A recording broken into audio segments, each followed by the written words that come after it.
আসসালামু আলাইকুম, শুভ সকাল সবাইকে। যাই হোক, আমরা আমাদের আলোচনায় চলে আসি। তো বরাবরের মতো প্যানেল কোড চেষ্টা করবো আজকে প্যানেল কোড শেষ করে রাত্রিকালে মাইনর অ্যাক্ট ধরা। কারণ মাইনর অ্যাক্টের মধ্যে অনেকগুলো প্রশ্ন আছে। তো আসলে পেনাল কোডও কিন্তু বেশি পড়ার প্রয়োজন নাই, কারণ পরীক্ষায় কিন্তু সবগুলো চলে আসে না। কিন্তু প্রথম যখন পড়ানো হয় তখন কিন্তু সবগুলো পড়তে হয়, আর এখন সবগুলো পড়ার কিন্তু সুযোগ নাই। এটা একটা দেখার বিষয়। তো গতকালকে সর্বশেষ যেটা আমরা আলোচনা করেছিলাম পেনাল কোডের 105 ধারা। 105 ধারার যে বক্তব্যটা ছিল সেটি ছিল যে সম্পত্তি রক্ষার অধিকার প্রয়োগের ক্ষেত্রে কখন শুরু হবে, কতক্ষণ পর্যন্ত বলবৎ থাকবে। অর্থাৎ সম্পত্তি রক্ষার অধিকার প্রয়োগের প্রারম্ভ এবং স্থিতিকাল, বা একজন ব্যক্তি কতক্ষণ পর্যন্ত তার সম্পত্তি রক্ষার অধিকার প্রয়োগ করতে পারবে। আবার এই প্রশ্নটাই অন্যভাবে আসে যে ক নামক চোর চুরি করে মালামাল নিয়ে পালিয়ে যাওয়ার সময় গৃহকর্তা তার পিছু নেয় এবং কিছুদূর যাওয়ার পর গৃহকর্তা তার হাতে থাকা বন্দুক দিয়ে সেই চোরকে গুলি করলে চোর ঘটনাস্থলে পরে মারা যায়। কথাটি হলো যে এই চোরের মৃত্যু ঘটানো যায় কিনা সম্পত্তি রক্ষার ক্ষেত্রে, এরকম বিষয়গুলো আমরা আলোচনা করেছিলাম। আজকে আমরা যেটা আলোচনা করব, দেহ রক্ষায় বা আইন কখনো তৃতীয় ব্যক্তির মৃত্যু গ্রহণযোগ্য কি? আইনে তৃতীয় ব্যক্তির মৃত্যু অর্থাৎ যাকে আপনি হত্যা করতে চেয়েছেন তাকে হত্যা না করে অন্য কোনো ব্যক্তিকে হত্যা করা হয়েছে, এটি আইনে কখনো সমর্থন করে কিনা। এখন যদি এরকম প্রশ্ন আসে, যেটা কিনা পরে আমরা আলোচনা করব, ক নামক ব্যক্তি ক নামক ব্যক্তি খকে খুন করার জন্য গুলি করেন, কিন্তু সেই গুলিটি খকে না লেগে গকে লাগে, ফলে গ ঘটনাস্থলে মারা যায়। ক এর অপরাধ কি? অর্থাৎ একজন ব্যক্তি আর একজন ব্যক্তিকে হত্যা করার জন্য গুলি ছোড়েন, কিন্তু সেই গুলিটা ওই ব্যক্তিকে না লেগে থার্ড পার্সন ব্যক্তিকে লাগে এবং সে মারা যায়। এই ধরনের যে ঘটনাগুলো আছে এখানে এই ব্যক্তিটার অপরাধ হয়েছে কি হয় নাই, এটা একটা বিষয় আছে। তো এটা কি অপরাধ হবে? কোন ধারায় অপরাধ হবে কেউ বলতে পারবা? স্যার, বলবো আচ্ছা, স্যার। 302। তিনশো তিনশো 300। সাত আর 302 স্যার। হ্যাঁ, এটা 307 এবং 302। অনেকে মনে করবে 301, আসলে 301 না। না বুঝলে যেটা হয় আর কি, অর্থাৎ তুমি যাকেই খুন করো না কেন এই খুনটা আইন অনুযায়ী শাস্তির যোগ্য অপরাধ।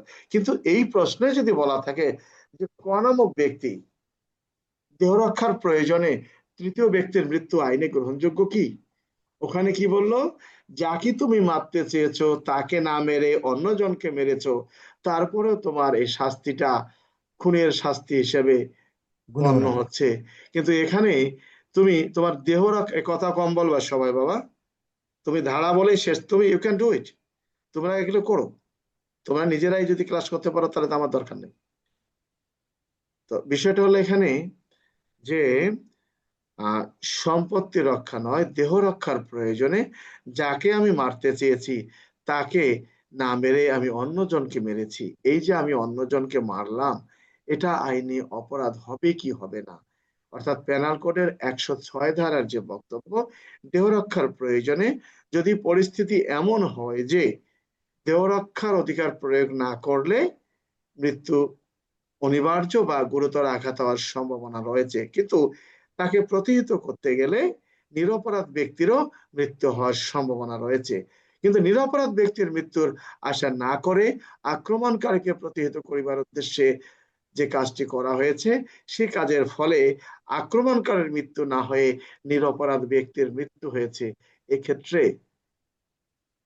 আক্রান্ত ব্যক্তির কোনো অপরাধ হবে কি হবে না।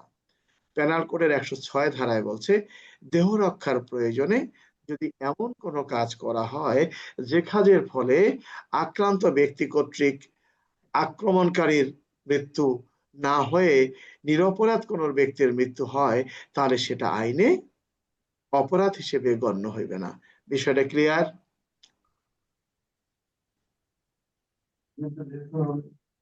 কে? সাইফুল?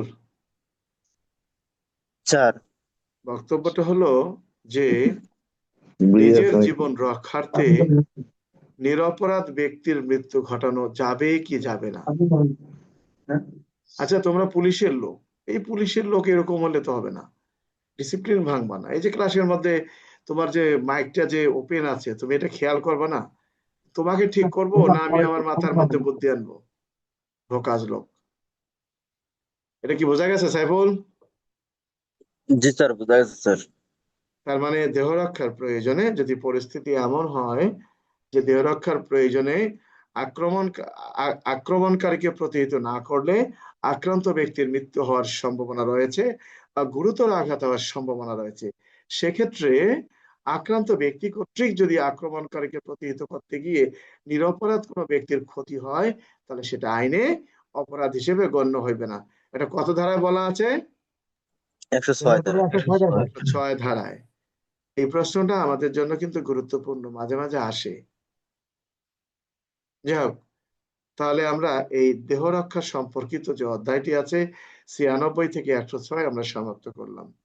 আমাদের এখনকার যে বিষয়টা, এটা সবার জন্য গুরুত্বপূর্ণ। প্ররোচনা বলতে কি বুঝেন?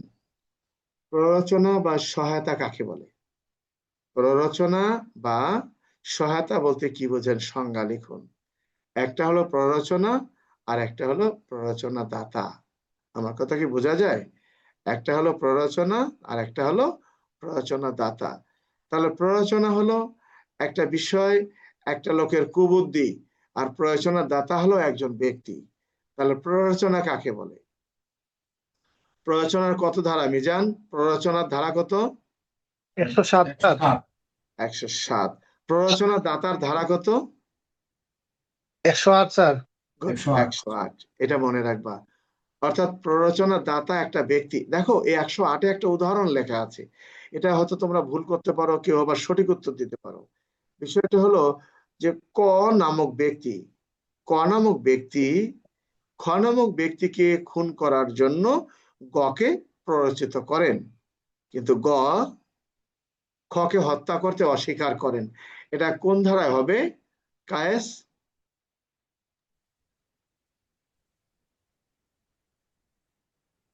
108ই হবে স্যার।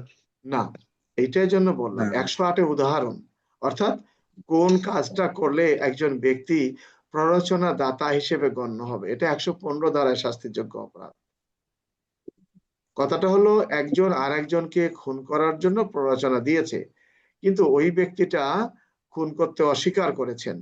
এটা 108-এর উদাহরণ, কিন্তু শাস্তির ক্ষেত্রে 115 ধারা। বিষয়টা ক্লিয়ার? আমরা 108 দেব না। 108-এ দেখো, 108 বোঝার উপায় হলো এই প্ররোচনা সংক্রান্তে প্রত্যেকটারই উদাহরণ দেয়া আছে। তোমরা 108টা পড়ে দেখো। যারা পরীক্ষায় বেশি নাম্বার পেতে চায় অনেক সময় 108 দিয়ে দেয়, 115 দেয় না। 108 দেওয়া মানে সঠিক উত্তর না। কথা কি বুঝতে পারছো? 108-এ পড়ে দেখো, অনেকগুলো উদাহরণ দেয়া আছে। এই উদাহরণগুলো যদি তুমি মনে করো, একটা মনে করো, তাহলে অন্যটা কি মনে করবা? যে কাজটি করতে বলা হয়েছে সে কাজটি না করে যদি অন্য একটি কাজ করে, বা যে কাজটি করতে বলেছে সে কাজটিও করেছে সাথে অন্য একটি অপরাধ করেছে, বা যে কাজটি করতে বলা আছে সেই কাজটি করে, সবগুলোর উদাহরণ কিন্তু এখানে দেয়া আছে। কথাটা কি বুঝতে পারছো?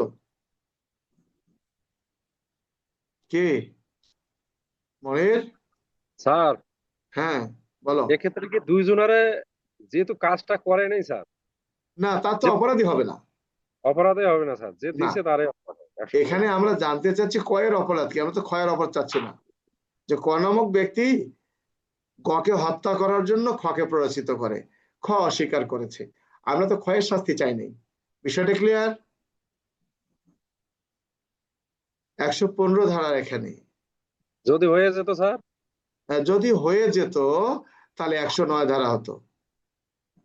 সাথে 300। স্যার 302 হয়েছে। 302 তো আরেকজনের বিষয়। ক। স্যার এখানে অনেকে যে 115/302 দিয়ে দেয়, 302 তো অনুষ্ঠিত হয়নি, তাহলে 302 আসবে না। এখানে 302 আসবে না, যদি হয়ে যায় তাহলে আসবে। যে যেমন ঠিক 109 স্যার। এর ক্ষেত্রে 302। এখন কাকে কি বলবো রাশেদ? ওই যে কথা ওইটাই, যে আপনি এত বুঝাইতে পারেন তা আপনার ছাত্র নাই কে? আপনার ছাত্র স্যার সব প্রমোশন পেয়ে গেছে স্যার, এই জন্য কমে গেছে। কি করবো এখন? আমি কি দোয়া করবো নাপাক? এই যে হবে আমাদের ইনশাল্লাহ, সেলিম, সম্ভব হবে। টিএসআই সেলিম বোঝে না, এবার ও ভালো রেজাল্ট করবে। সেলিমও ভালো রেজাল্ট করবে, এই যে টিএসআই। স্যার কারণ আমরা তো বুঝি, যেহেতু ওদের বই দেখে লেখা, ওরা বুঝে কি অনেক কিছু বুঝে, আগে কিছুই বুঝতো না। ওই বুঝতো একটাই, ধারা 40টা দেওয়া লাগবে। যদি এর বই কায়রা না নেয় তাহলে এরা ভালো রেজাল্ট করবে। প্রশ্নগুলো এরকম। যাও, তাহলে আমরা কি বুঝতে পারছি? তাহলে কেন কথাটা বললাম, 107 হলো প্ররোচনা কাকে বলে, অর্থাৎ এই কুবুদ্ধি দাতা কাকে কয়, মানে কোন বিষয়টা কুবুদ্ধি। অর্থাৎ যদি কোনো ব্যক্তি কোনো কাজ করার জন্য কাউকে প্ররোচিত করে, তার ফলে যদি কাজ অনুষ্ঠিত হয় বা না হয়, আংশিক হয়, অন্য কোনো হয়, তাহলে ধরে নিতে হবে সে ব্যক্তি প্ররোচনা বা সহায়তা করেছে। আর এখানে ব্যক্তি কোনটা, অর্থাৎ সেটাকে বলা হবে যে এটা প্ররোচনা বা সহায়তা। আর এই প্ররোচনা দাতা, দাতা মানে কি, একটা ব্যক্তিকে শনাক্ত করা হচ্ছে না। আমরা বলি না, কে সেই শয়তান বিদ্রোহী আবুল ধরে নিয়ে আয়, বাংলা সিনেমা ডায়লগ আছে না, সেই বিদ্রোহী আবুল কোন কাজ করলে সে বিদ্রোহী আবুল হবে, সেটাকে বলা হয়েছে 108 ধারায়। আসলে প্রশ্নের শাস্তি এরকম নয়। যেমন 108-এর মধ্যে আমরা একটা ভুল করে ফেলি, ক নামক ব্যক্তি খকে হত্যা করার জন্য গকে প্ররোচিত করে, কিন্তু গ খকে হত্যা করতে অস্বীকার করেন। অর্থাৎ ক খকে হত্যা করার জন্য গকে প্ররোচিত করলো, কিন্তু গ খকে হত্যা করতে অস্বীকার করলেন। তাহলে সেক্ষেত্রে কয়ের অপরাধ কি? প্যানাল কোডের 108 ধারায় এটার উদাহরণ লেখা আছে, কিন্তু সঠিক উত্তর হলো 115 ধারা। আমার কথা বোঝা গেছে? জি স্যার। এটা জেনে রাখবা। আমরা চলে আসি, ক নামক ব্যক্তি খকে হত্যা করার জন্য গকে প্ররোচিত করে।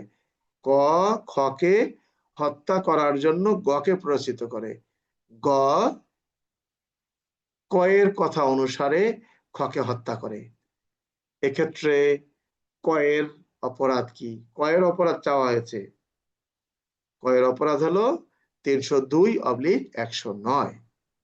অর্থাৎ প্ররোচনা দাতা যে বিষয়ে প্ররোচনা দিয়েছে, সেই প্ররোচনা অনুযায়ী ওই কাজটি যদি অনুষ্ঠিত হয়, সেক্ষেত্রে প্ররোচনা দাতার শাস্তি কি? আর যদি প্রশ্নে উল্লেখ করা থাকে ক এবং গ এর অপরাধ কি, গ অপরাধ করেছে 302 আর ক অপরাধ করেছে 302/109। বিষয়টা ক্লিয়ার? কারো কোনো মন্তব্য আছে এখানে?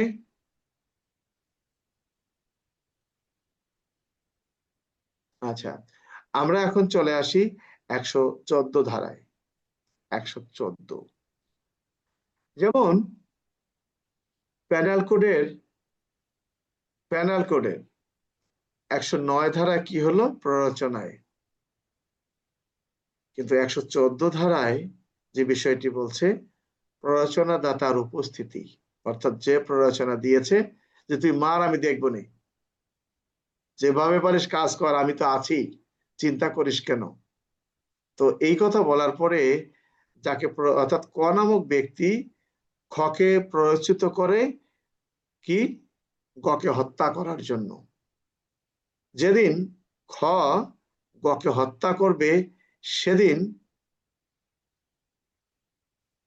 ক ঘটনাস্থলে দাঁড়িয়েছিল। এক্ষেত্রে কয়ের অপরাধ কি? অর্থাৎ যে অপরাধ সংগঠিত হওয়ার জন্য কাউকে প্ররোচনা দেওয়া হয়েছে, এ সময় যদি প্ররোচনা দাতা ঘটনা সংঘটিত হওয়ার সময় ঘটনাস্থলে উপস্থিত থাকেন, সেক্ষেত্রে প্ররোচনা দাতার শাস্তির কথা বলা হয়েছে 114 ধারায়। আমার কথা কি বুঝতে পারছো না বোঝো নাই? জি স্যার। 109 অপরাধ সংঘটিত হয়েছে, প্ররোচনা দাতা ঘটনাস্থলে ছিলেন না। 114 অপরাধ সংঘটিত হয়েছে, প্ররোচনা দাতা ঘটনাস্থলে উপস্থিত ছিলেন। বিষয়টা ক্লিয়ার?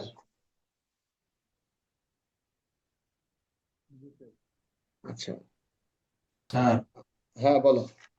স্যার 114-তে সরাসরি না মানলেও ঘটনাস্থলে উপস্থিত থাকতে হবে।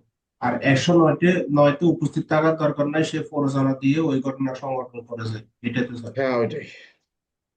আমরা একটা বড় ভুল করে ফেলি, আমরা ভুলটা করব না। একটা প্রশ্ন আসে, সেটি হলো,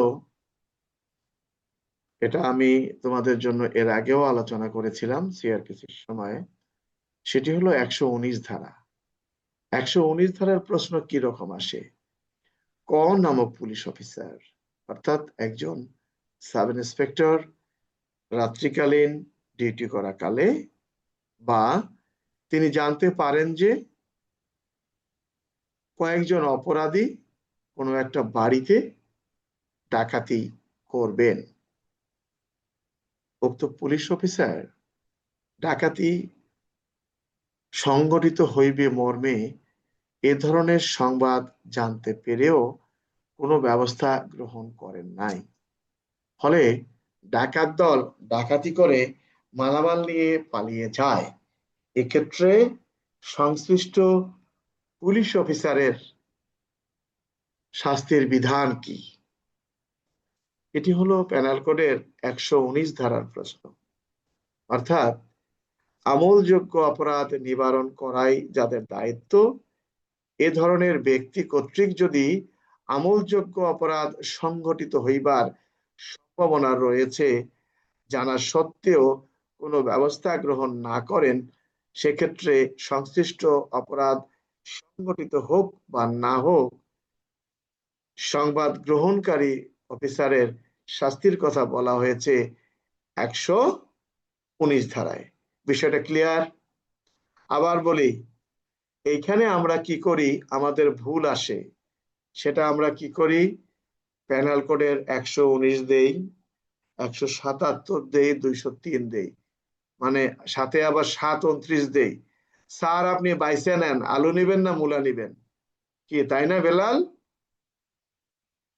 স্যার যারা মিশন করছো তারা বলতে পারবা, আমাদের বাংলাদেশের গুলিস্তান বহির্বিশ্বেও আছে। আমি সুদানে যখন গেলাম, তো খার্তুম শহরে তো আছেই, নিয়ালাতে সেই 2008 সালে, তো ওখানেও খামসা গিনা। খামসা গিনা বোঝো? মানে 5 টাকায় 1 টাকা। খামসা মানে 5, গিনা মানে 1, খামসা গিনা। তো ওখানেও, বুঝতে পারছো, ওখানেও এই গুলিস্তান আছে। এখন ঘটনা হলো এই যে আমাদের লোকজন ধারাগুলা দিচ্ছেন, কর্তৃপক্ষকে বলে যেটা পছন্দ সেটা আপনি বেছে নিয়ে যান। আসলে কি সঠিক? কি শিউলি, আমার কথা শুনতে পাচ্ছ? জি স্যার, শুনতে পাচ্ছি। আমরা যে এগুলো ভুল করি, আমরা কি আগামীতে এগুলো সংশোধন করব যদি পরীক্ষা আসে? জি স্যার, অবশ্যই। 119 ধারা মনে রাখার বুদ্ধি হলো, আপনি পুলিশ অফিসার, অপরাধ কিন্তু ঘটে নাই, ঘটার প্রশ্নে বলা আছে অপরাধ ঘটে নাই বা বা অপরাধ করতে পারে, এ ধরনের সংবাদ জানতে পেরে ব্যবস্থা নেন নাই, তাহলে 119। সেখানে আবার বলুক যে অপরাধ সংগঠিত হওয়ার হইতে পারে, এটা জানার পরেও ব্যবস্থা নেন নাই, ফলে অপরাধ সংগঠিত হয়েছে, তাও 119। কিন্তু যদি প্রশ্নে আসে রহিম নামক সাব ইন্সপেক্টর সঙ্গীয় ফোর্স সহ রাত্রিকালীন টহল ডিউটি করাকালে জানতে পারেন যে পার্শ্ববর্তী একটা বাড়িতে ডাকাতি সংগঠিত হচ্ছে, ডাকাতি সংগঠিত হচ্ছে, দারোগা রহিমের কাছে 2 জন পুলিশ সদস্য থাকায় তিনি কোনো ব্যবস্থা গ্রহণ করেন নাই। ডাকাত দল ডাকাতি করে মালামাল নিয়ে চলে গেছে। ভালো করে বোঝো, ডাকাতি হচ্ছে আর ওখানে হওয়ার সম্ভাবনা রয়েছে, দুটো কিন্তু তফাৎ। দুটো কি এক? ঘটনা ঘটে গেছে, হওয়ার সম্ভাবনা রয়েছে, দুটো কি এক জিনিস? কি তোমাদের মত কি? আলাদা না আলাদা। স্যার, আলাদা স্যার। কাজে কাজে দুটো শাস্তির বিষয় কিন্তু আলাদা। আমরা কি করে ডাইলে চাইলে একখানে দিয়ে দেই, আমরা এটা করব না। আবার এই 119-এর সাথে 7 আর 29 দেই, মনে হয় ওর আত্মীয় স্বজন এটা দিতে বলছে, আমরা 7, 29 দেব না, 119 দিয়ে হাটে আসবো।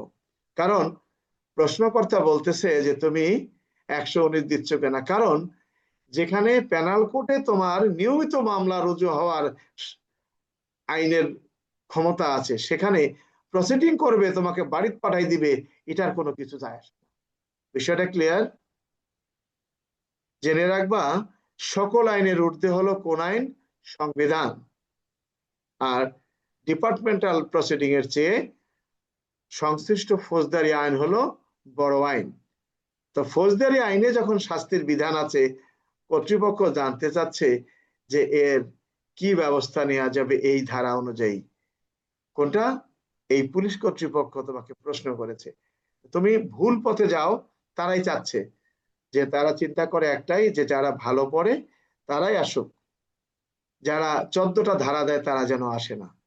এটা জেনে রাখবা। এখন তোমাদের বক্তব্য হলো, স্যার অনেকে তো 8টা 9টা ধারা দেয়। হ্যাঁ, 8টা 9টা ধারা দেয়। ওই যে আমাদের নেগেটিভ মার্ক যে নাই, যদি নেগেটিভ মার্ক থাকতো ভুল ধারা দিলে, তাহলে ও 0 পাইতো, মাইনাস কত 0 যে পাইতো তার ঠিক নেই। এর মধ্যে কিছু ভালো রেজাল্ট করে সঠিকটা লিখে লেখার পর পিছনে 4টা 5টা ধারা বসায় দেয়। কর্তৃপক্ষ দেখে যে না, যেটা চাচ্ছি সেটা তো লিখেছে, এই জন্য নাম্বারটা পায়। কিন্তু যে ধারার কোনো প্রাসঙ্গিকতাই নাই, যেটা কোনো সূত্রপাত নেই, সেটা দেওয়া যাবে না। এই জন্য 119-এ আমরা দেখলাম যে অপরাধ সংগঠিত, অর্থাৎ অপরাধ করবে মর্মে শলা পরামর্শ করছে, আমি ব্যবস্থা না নেওয়ায় তারা অপরাধ করে চলে গেছে। আর এখন বললাম অপরাধ অলরেডি হচ্ছে, কিন্তু আমার কাছে 2জন পুলিশ, আমি কিভাবে ব্যবস্থা নিব যদি ডাকাত দল আমারে কিছু করে? তাহলে এই দারোগা রহিম আলীর অপরাধ কি? এক্ষেত্রে পেনাল কোডে কোনো শাস্তির বিধান নাই। রহিম আলীর অপরাধটা এক্ষেত্রে কি? ভীরতার অপরাধ, অযোগ্যতার অপরাধ বা কর্তব্য অবহেলার অপরাধ, যার কারণে দারোগা রহিম আলীর বিরুদ্ধে পুলিশ আইনের 7 ধারা অনুযায়ী ব্যবস্থা নেওয়া যাবে। এটাই খেয়াল রাখবা। ওই 29 ধারায় কোনো শাস্তির বিধান নাই। যারা 29 ধারা দেয় ওদেরকে কান ধরে একবার ডেকে নিয়ে এসে বলো যে গুরুদণ্ড কোথায় বলা আছে 29 ধারায় গুরুদণ্ড দেয়া যায়। তোমাকে লঘুদণ্ড দিক কিংবা গুরুদণ্ড দিক, একজন পুলিশ সুপারকে ক্ষমতা দেওয়া হয়েছে পুলিশ আইনের 7 ধারায়। আর তোমরা যখনই গুরুদণ্ড, লঘুদণ্ড 7, 29 আর সাথে পিআরবি, মনে হয় এটা ওই মওয়ামুড়ি কলার মতো হয়ে গেছে। আমরা এটা দেব না, কারণ 29 ধারা কোনো পুলিশ সদস্যকে অপর কোনো পুলিশ সদস্য শাস্তি দেওয়ার ক্ষমতা রাখে না। এখানে বলা হয়েছে ম্যাজিস্ট্রেটের নিকট পাঠানো যাবে।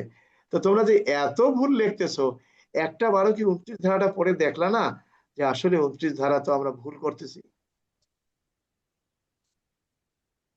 এই জিনিসগুলো বুঝতে হবে। তাহলে কি বলো? স্যার, পুলিশ না হয়ে যদি অন্য সরকারি কর্মচারী যদি আসতেছি, সেখানে যাচ্ছি তো বাপ, এই তো বোঝাচ্ছি তোমাকে। তাহলে আমরা কি বুঝলাম? 119 হলো পুলিশ সদস্য এখানে, অর্থাৎ তখন বললাম অপরাধ করবে মর্মে পরামর্শ করতেছে, এরপরে বললাম অপরাধ করতেছে। আর এখন আমরা ওই ধারায় হয়তো পড়ে যাব। এখন আমরা আলোচনা করতেছি কিরকম, তুমি একজন সরকারি কর্মচারী, আমি একজন সরকারি কর্মচারী। সরকারি কর্মচারী হিসেবে আইন শৃঙ্খলা রক্ষা করা আমার দায়িত্ব। আর তুমি একজন সরকারি কর্মচারী, তোমারও দায়িত্ব হলো সঠিক তথ্য সরকারি কর্মচারীকে অবগত করা। আমি রাত্রিকালীন টহল ডিউটি করাকালে তোমাকে জিজ্ঞাসা করলাম, তুমি যেহেতু সরকারি কর্মচারী, এই কোথায় জানি শোরগোল হচ্ছে।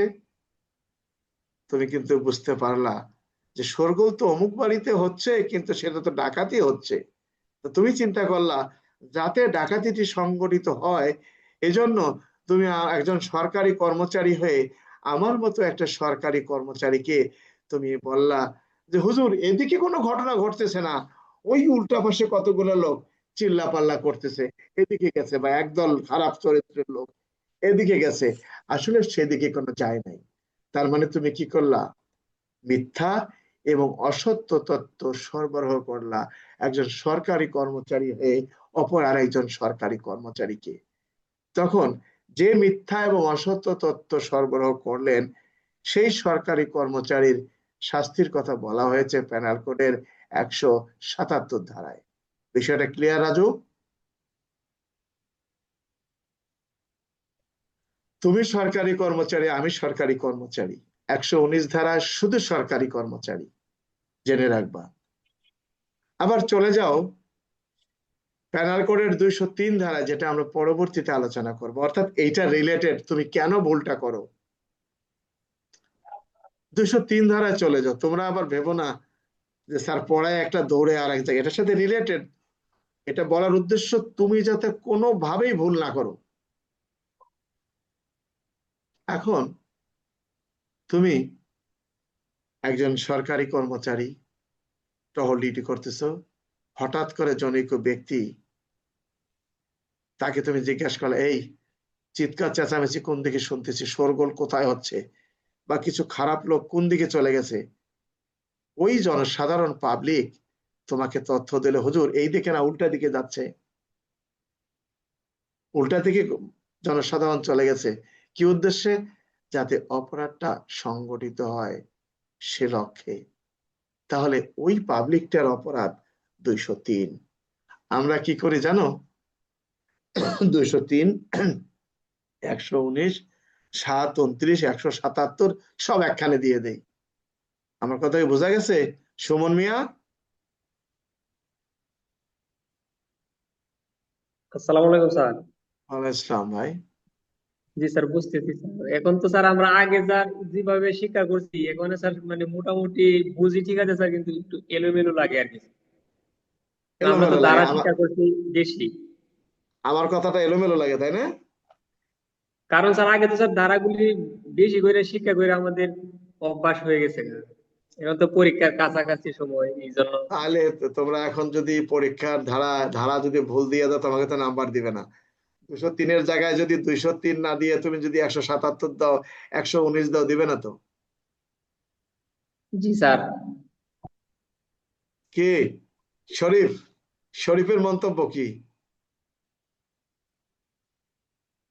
শরীফ, শরীফ তুমি, হ্যাঁ বলো, তোমার মন্তব্য কি? স্যার রাজুর মন্তব্য। আমি কোনো মন্তব্য করতে চাচ্ছি না স্যার, আমি একদম নতুন ছাত্র স্যার, মাত্র আজকে ফার্স্ট টাইম আপনার ক্লাস করতেছি স্যার। আচ্ছা, আলহামদুলিল্লাহ। রাজু, তোমার মন্তব্য কি রাজু? স্যার এই যে 177 119 দুইটাই দিতে হবে না, শুধু 177 দিতে হবে? একটা ছাড়া দুটার সুযোগ নেই, যে কোনো ক্ষেত্রে একটা। একটা হলো আর সরকারি কর্মচারী সরকারি কর্মচারীকে সংবাদ দিয়েছে, আর এটা হলো আমি সরকারি কর্মচারী, আমি সংবাদ জানতে পেরেছি, ব্যবস্থা নেই নাই, এটা আমার অবহেলা, আমি ব্যবস্থা নেই নাই। আর ওখানে হলো আমাকে মিথ্যা তথ্য, সত্য অসত্য তথ্য দেওয়া হয়েছে, অর্থাৎ সত্য তথ্য গোপন করে মিথ্যা এবং অসত্য তথ্য সরবরাহ করা হয়েছে। বিষয়টা ক্লিয়ার? জি স্যার। আর 203 হলো পাবলিক, তুমি একজন পুলিশ কিংবা তুমি একজন ম্যাজিস্ট্রেট, তোমাকে মিথ্যা এবং অসত্য তথ্য দিয়েছে যাতে অপরাধটা ঘটে, সেজন্য। কথাটা বুঝতে পারছো? স্যার। তিনটা তিন জায়গায়। আর একটা হলো তুমি পুলিশ অফিসার, ওই যে প্রশ্ন আসছিল নাদের আলী চৌকিদার, এই নাদের আলী চৌকিদার 177, কথাটা বুঝতে পারছো? নাদের আলী চৌকিদার একটা প্রশ্ন আসছিল না? জি স্যার। এটা 177 ধারা, অর্থাৎ চৌকিদার একজন সরকারি কর্মচারী। কথাটা বোঝা গেছে? জি স্যার। আচ্ছা, আমরা এত গল্প না করি, আমরা সঠিকটা দেব, কোনটা ধারা দেব না দেব এটা আমরা আলোচনা নাই বা করলাম। আমরা তাহলে আমরা এখানে চলে আসলাম, আমরা চলে আসি অপরাধমূলক ষড়যন্ত্র। সংজ্ঞা লিখুন, অপরাধমূলক ষড়যন্ত্র কত ধারা? 120-এর অপরাধমূলক ষড়যন্ত্র সংগঠিত হতে গেলে কতজন সদস্য থাকতে হয়? 2 বার ততোধিক। আমরা এখন চলে আসি রাষ্ট্রদ্রোহ বলতে কি বোঝেন, যদিও সিআরপিসিতে আমরা আলোচনা করেছিলাম। রাষ্ট্রদ্রোহিতা বলতে কি বুঝেন, এটা কত ধারা? 124-এর 124-এর কথা। তার মানে যদি কোনো ব্যক্তি প্রতিষ্ঠিত কোনো সরকারকে কি কথা দ্বারা, লিখিত দ্বারা, চিহ্ন দ্বারা কিংবা অন্য কোনো ভাবে কি করেন, তার মনে বিদ্বেষ সৃষ্টি করেন, বিদ্রোহ করেন, কিংবা কি করেন কোন প্রকারে হ্যাঁ অবজ্ঞা সৃষ্টি করে ঘৃণা বা অবজ্ঞার সৃষ্টি করেন, তাহলে ধরে নিতে হবে এ ধরনের ঘটনাটি রাষ্ট্রদ্রোহ, তাই না? জি স্যার। আচ্ছা, প্রশ্ন আসলো, রাষ্ট্রদ্রোহিতা বলতে কি বুঝেন? রাষ্ট্রদ্রোহিতার অপরাধে মামলা রুজুর পদ্ধতি আলোচনা করুন। আর প্রথম অংশ হলো সিআরপিসির দুঃখিত প্যানেল কোডের 124-এর ক, রাষ্ট্রদ্রোহ কাকে বলে। দ্বিতীয় অংশ হলো সিআরপিসির 196 ধারা। বিষয়টা ক্লিয়ার? স্যার অর্থাৎ রাষ্ট্রদ্রোহিতা অপরাধে মামলা রুজু করতে গেলে বলা হয়েছে সিআরপিসির 196 যে কোনো আদালত কোন সরকারি কর্মকর্তার প্রতিবেদন ছাড়া রাষ্ট্রদ্রোহিতা সংক্রান্ত অপরাধের বিষয়ে আমলে লইবেন না। বিষয়টা ক্লিয়ার?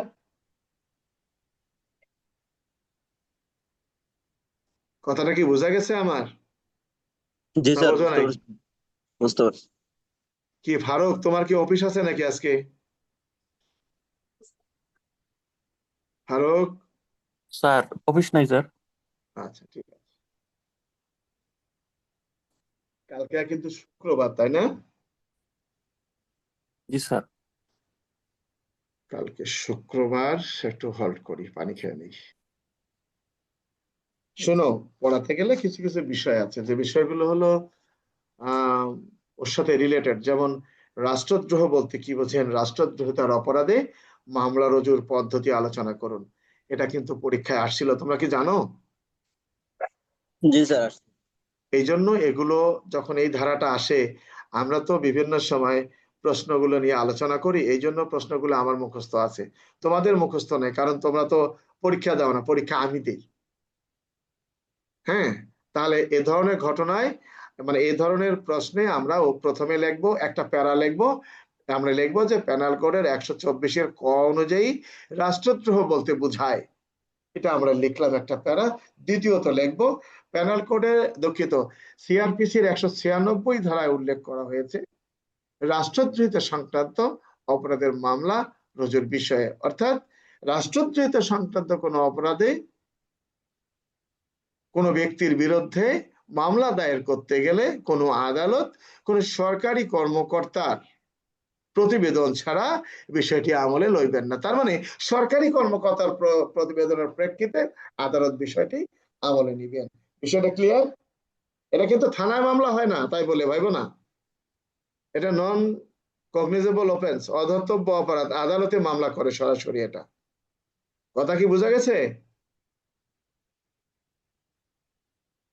কি বোঝো নাই আমার কথা? জি স্যার, বুঝছি স্যার।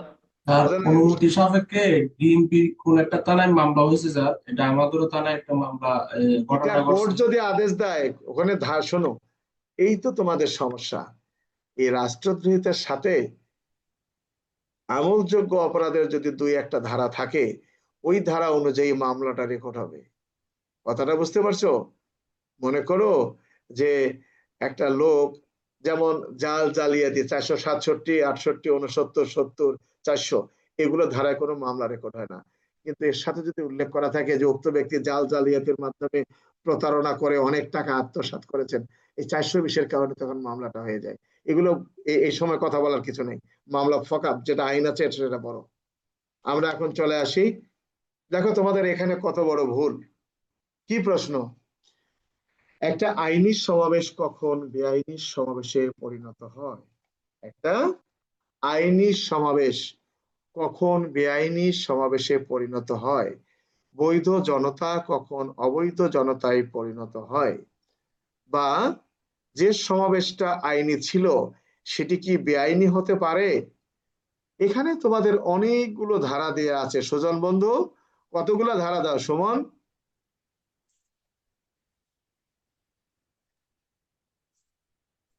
স্যার আর এখানে তো স্যার পুলিশ আইন থেকেও দেই, আমরা টিআরবি থেকেও দেই, তারপরে আচ্ছা যাক, ফৌজদারি থেকেও তো অসুবিধা টাকা নেই, আমি বুঝতে পারছি, সবার সংশোধনের জন্য বলছি। যদি এরকম প্রশ্ন আসে যে একটা আইনি সমাবেশ কখন বেআইনি সমাবেশে পরিণত হয়, বা যে সমাবেশটা আইনি ছিল সেটা কখন বেআইনি হতে পারে, বা একটা বৈধ সমাবেশ কখন অবৈধ সমাবেশ হয়, বা বেআইনি সমাবেশ বলতে কি বোঝেন, তাহলে প্যানেল কোডের 141 ধারা ছাড়া অরেও অক্ষরের কোন ধারা আর দেয়া যাবে না। এটাই সঠিক উত্তর। ওরা আইন জানে না তাই। বিষয়টা ক্লিয়ার রাজু মোহাম্মদ? জি স্যার। কেউ যদি শোনো, এগুলা কেউ বললে চ্যালেঞ্জ করবা। হবিগঞ্জ বেরিয়ে আসলাম, স্যার যেহেতু আছে এসপি স্যার, ওখানে ভালোভাবে ঘুরে বেড়ায় আসলাম, খাওয়া দাওয়া করলাম, কিছু পুরস্কারও নিয়ে আসলাম, এরকম কেউ যদি চ্যালেঞ্জ করে তাহলে আমাকে ডাক দিবা, ঠিক আছে? স্যার হ্যাঁ বলো। স্যার আপনার কথা তো সঠিক স্যার। আমি কালকে এটা গুগলে সার্চ দিছি, ওই 141 আসছে স্যার, কিন্তু বাবা গাইড ছেলে, গুলা প্রত্যেকটা আরে গাইডে নাজমুল, পুলিশ আইনে নাজমুল আছো নাকি? না টিএসআই নাজমুল? স্যার এটা আমি সামিলও ধরে দিয়েছি স্যার, এটা আমি। না না, ছেলে আবার গুগলে সার্চ করা শিখছে। জি স্যার, এটা আমি সামিলও সংসার ধরে দিয়েছি স্যার আমি। সংসারে এবার টিকবে তো? যাও, আমরা এই ভুলগুলা করব না, ভালো করে বোঝো ভাই। শিউলি, তোমার মেধা মনে হয় কিছুটা হলেও আছে, বোঝা যায় সবারই মেধা আছে এখানে, নইলে পাশ করতে পারতো না। তো একটু খেয়াল রাখবা, আমরা কিন্তু ভুলে জর্জরিত। আমার কথা বুঝতে পারছো সবাই? জি স্যার। আমরা ভুলে জর্জরিত। শোনো, একটা আইনি সমাবেশ, আমরা কি এটা বুঝি না বেআইনি সমাবেশ কাকে বলে? বেআইনি, তার মানে আইনের থেকে তো বেআইনি হয়েছে নাকি? জি স্যার। এইটা আমরা বুঝি না, ওরা জানেও না এই ধারায় কিছু নাই।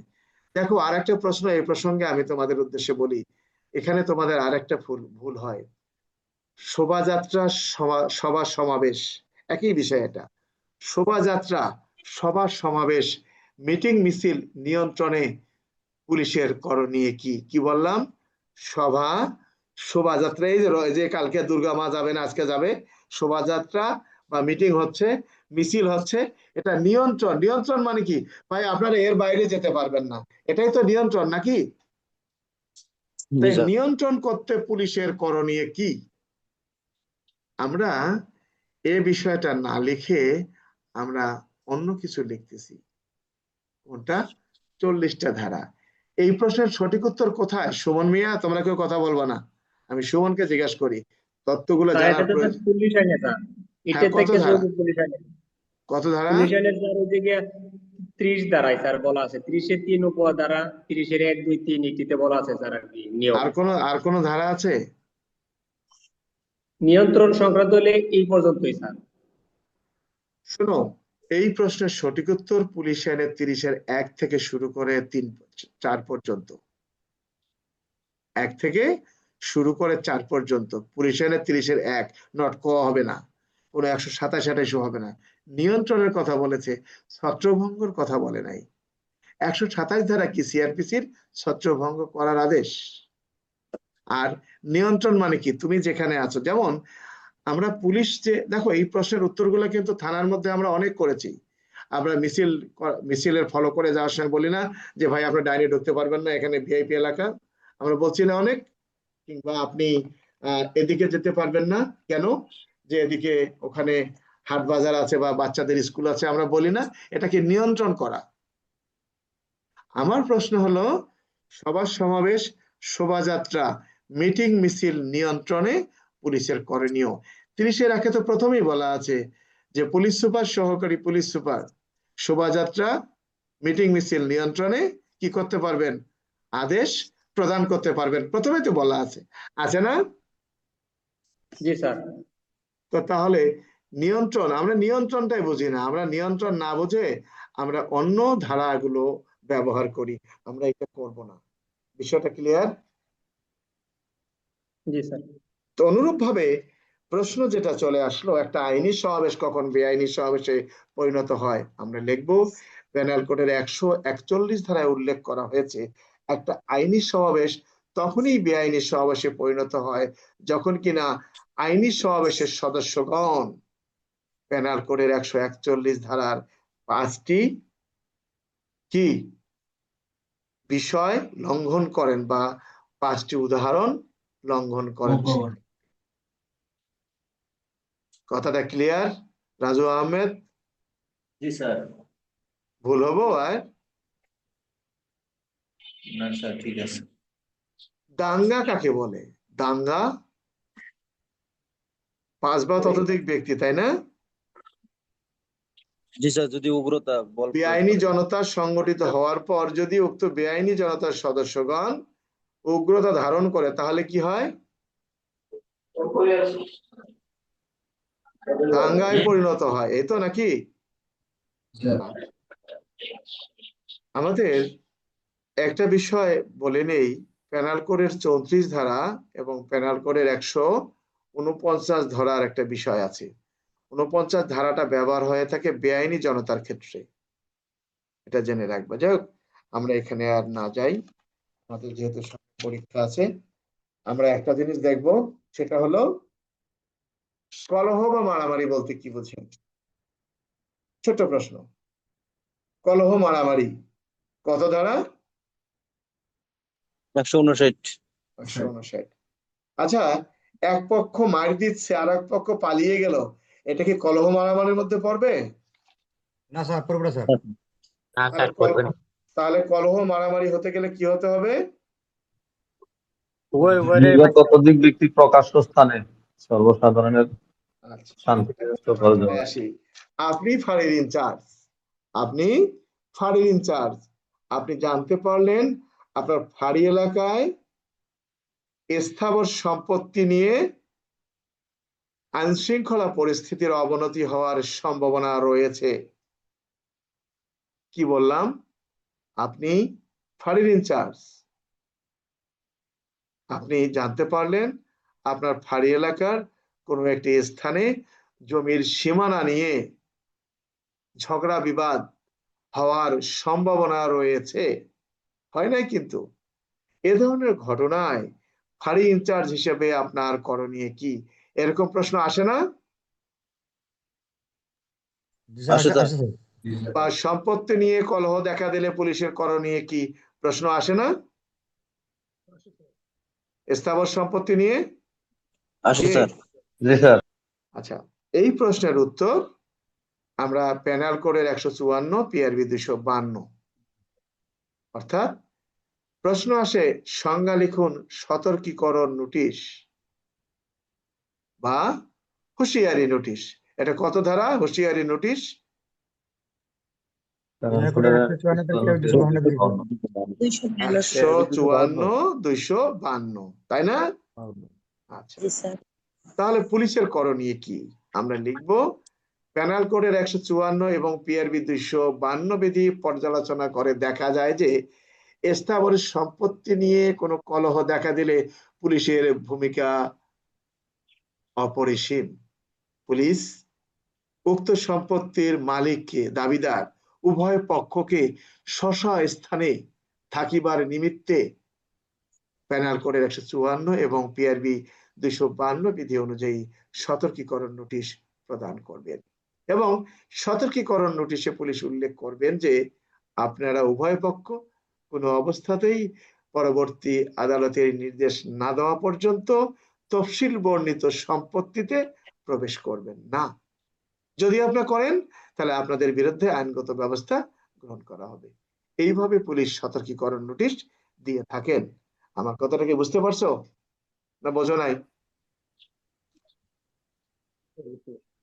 কি তোমাদের কি তোমরা গল্প করো নাকি? এই জন্য তো সমস্যা। এখন কি কাপড় পরতেছো না ভাত খাচ্ছ না ক্লাস শুনতেছো, আল্লাহ জানে। উত্তর তো দিবা। কি এখানে কি আর কোনো ধারা আছে? এই ঊর্ধ্বতন অফিসারকে জানাবো, এ করব সে করব, এগুলো আছে নাকি? স্যার সিআরপি 151 দেওয়া যায়? না না, 151 আলাদা। 151টা হলো যে এমন পরিস্থিতি ধারণ করেছে তাদেরকে প্রতিহত না করলে যে কোনো সময় অপরাধ সংগঠিত হইতে পারে, তখন 151। কথাটা বুঝতে পারছো? আর এখানে বলছে হওয়ার সম্ভাবনা রয়েছে, আমরা তো আর কিছু লেখে নেই। শান্তি ভঙ্গের আশঙ্কা রয়েছে, বিষয়টা ক্লিয়ার?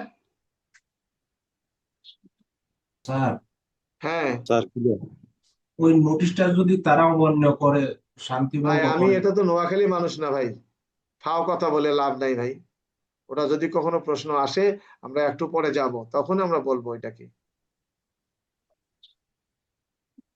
বুঝতে পারছো? এই জন্যই যেমন ওই যে প্যানাল কোডের 187 ধারা, 42 ধারা জনসাধারণ কখন পুলিশ কিংবা ম্যাজিস্ট্রেটকে সাহায্য করবে, সেখানে আবার 187 দিয়ে বসাইতে হয়। তো তোমাদের অভ্যাস হলো ফাও ধারা দেয়া, ফাও ধারা দেব না, ও ধারার কথা মুখেই আনবো না। কথাটা ক্লিয়ার? আচ্ছা, আমরা একটা বিষয় চলে আসি, যে একটা প্রশ্ন পরীক্ষায় চলে আসছিল, সেটা কি কতিপয় অপরাধের ক্ষেত্রে সহায়তাকারীর অব্যাহতি, অর্থাৎ প্ররোচনা দাতার প্ররোচনার ফলে যদি অপরাধটি অনুষ্ঠিত হয়, সেক্ষেত্রেও প্ররোচনা দাতার শাস্তির বিধান নাই, উল্লেখ করুন। কত ধারা সেটা? কি 165 খ। 65 খ। 165 ক না খ? খ তাই না? খাবার স্যার। লিখছে খ। আচ্ছা, তার মানে এটা সবারই মনে আছে। শোনো, আইনের প্রতি যদি তোমার মনে থাকে আর কিছু লাগবে না, তুমি ধারাটা দিয়েও যদি 2 লাইন লেখো, পাইলা না কিন্তু ধারা দিয়েও লেখলে তো কিছু নাম্বার পাবা। এই জন্য পড়তে হয়। এমসিকিউ পাস করা বর্তমান যুগে একেবারে কিন্তু সহজ না। আবার এমসিকিউ পাস করেছে বলেই সে যে ভালো রেজাল্ট করবে তাও কিন্তু না। কাজেই তাকে এগুলো মনে রাখতে হবে। তার মানে 166 খতে বলা আছে কোন ব্যক্তিকে 161 ধারা অনুযায়ী দোষারোপ করা হয়েছে, 165 ধারা অনুযায়ী দোষারোপ করা হয়েছে, কিন্তু তাকে যে প্ররোচনা দিচ্ছে, কারণ আইনে বলা হয়েছে ঘুষ দেওয়াও অপরাধ, নেওয়াও অপরাধ। শুধুমাত্র 165 খতে বলছে যে দিয়েছে তার কাজটা আইনে অপরাধ হিসেবে গণ্য হইবে না। এটাই তো নাকি রাশেদ? কি? সঠিক স্যার। জি স্যার। আচ্ছা, যাক, প্রশ্ন অনেকগুলো চলে আসে।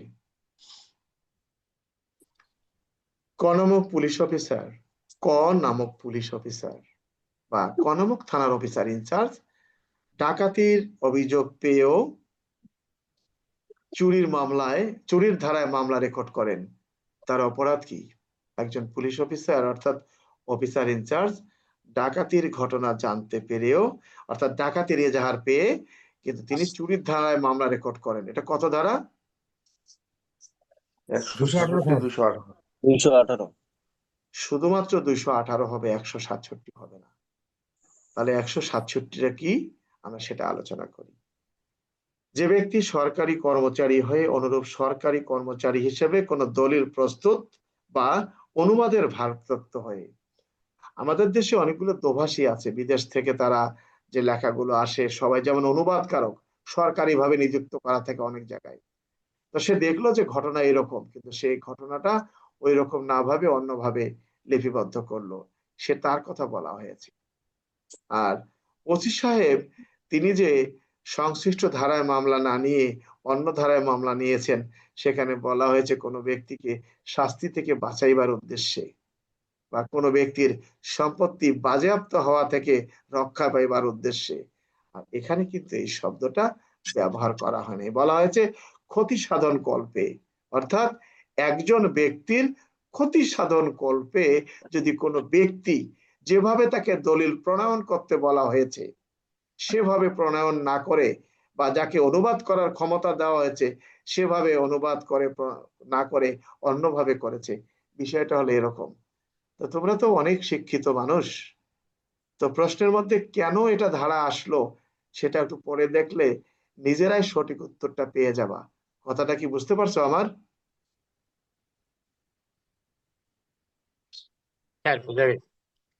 যাক, আমরা এটা আলোচনা না করি। প্রশ্ন আসছে, আমরা আবার এখানে চলে আসি। প্রশ্ন আসছে পরীক্ষার খাতায়, আমরা লিখব কে কি অপরাধ করেছে ব্যাখ্যা দিন। দিয়ে 1 নম্বর প্রশ্ন দিল ক নামক সরকারি কর্মচারী।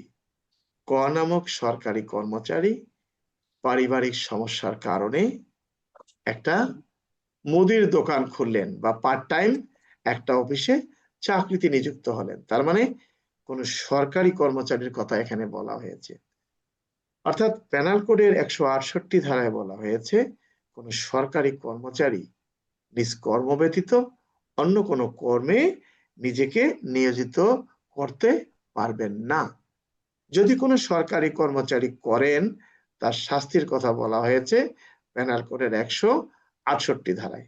বিষয়টা ক্লিয়ার? এখন আমাদের ভুলটা কোথায়? প্রশ্নের উপরে লেখা আছে কার কি অপরাধ ব্যাখ্যা দিন। আমরা লিখি ক নামক পুলিশ কনস্টেবল, তিনি তার ডিউটির ব্যস্ততা না থাকায়, ক নামক পুলিশ সদস্য ডিউটির ব্যস্ততা না থাকায় পুলিশ লাইনের বাইরে একটা মুদির দোকান খুললেন, সারদা বাজারের বাইরে একটা মুদির দোকান খুললেন। কে খুললেন? একজন পুলিশ কনস্টেবল। এখন এই পুলিশ কনস্টেবলের অপরাধের শাস্তিটা আমরা, এই অপরাধটা কোন ধারায়?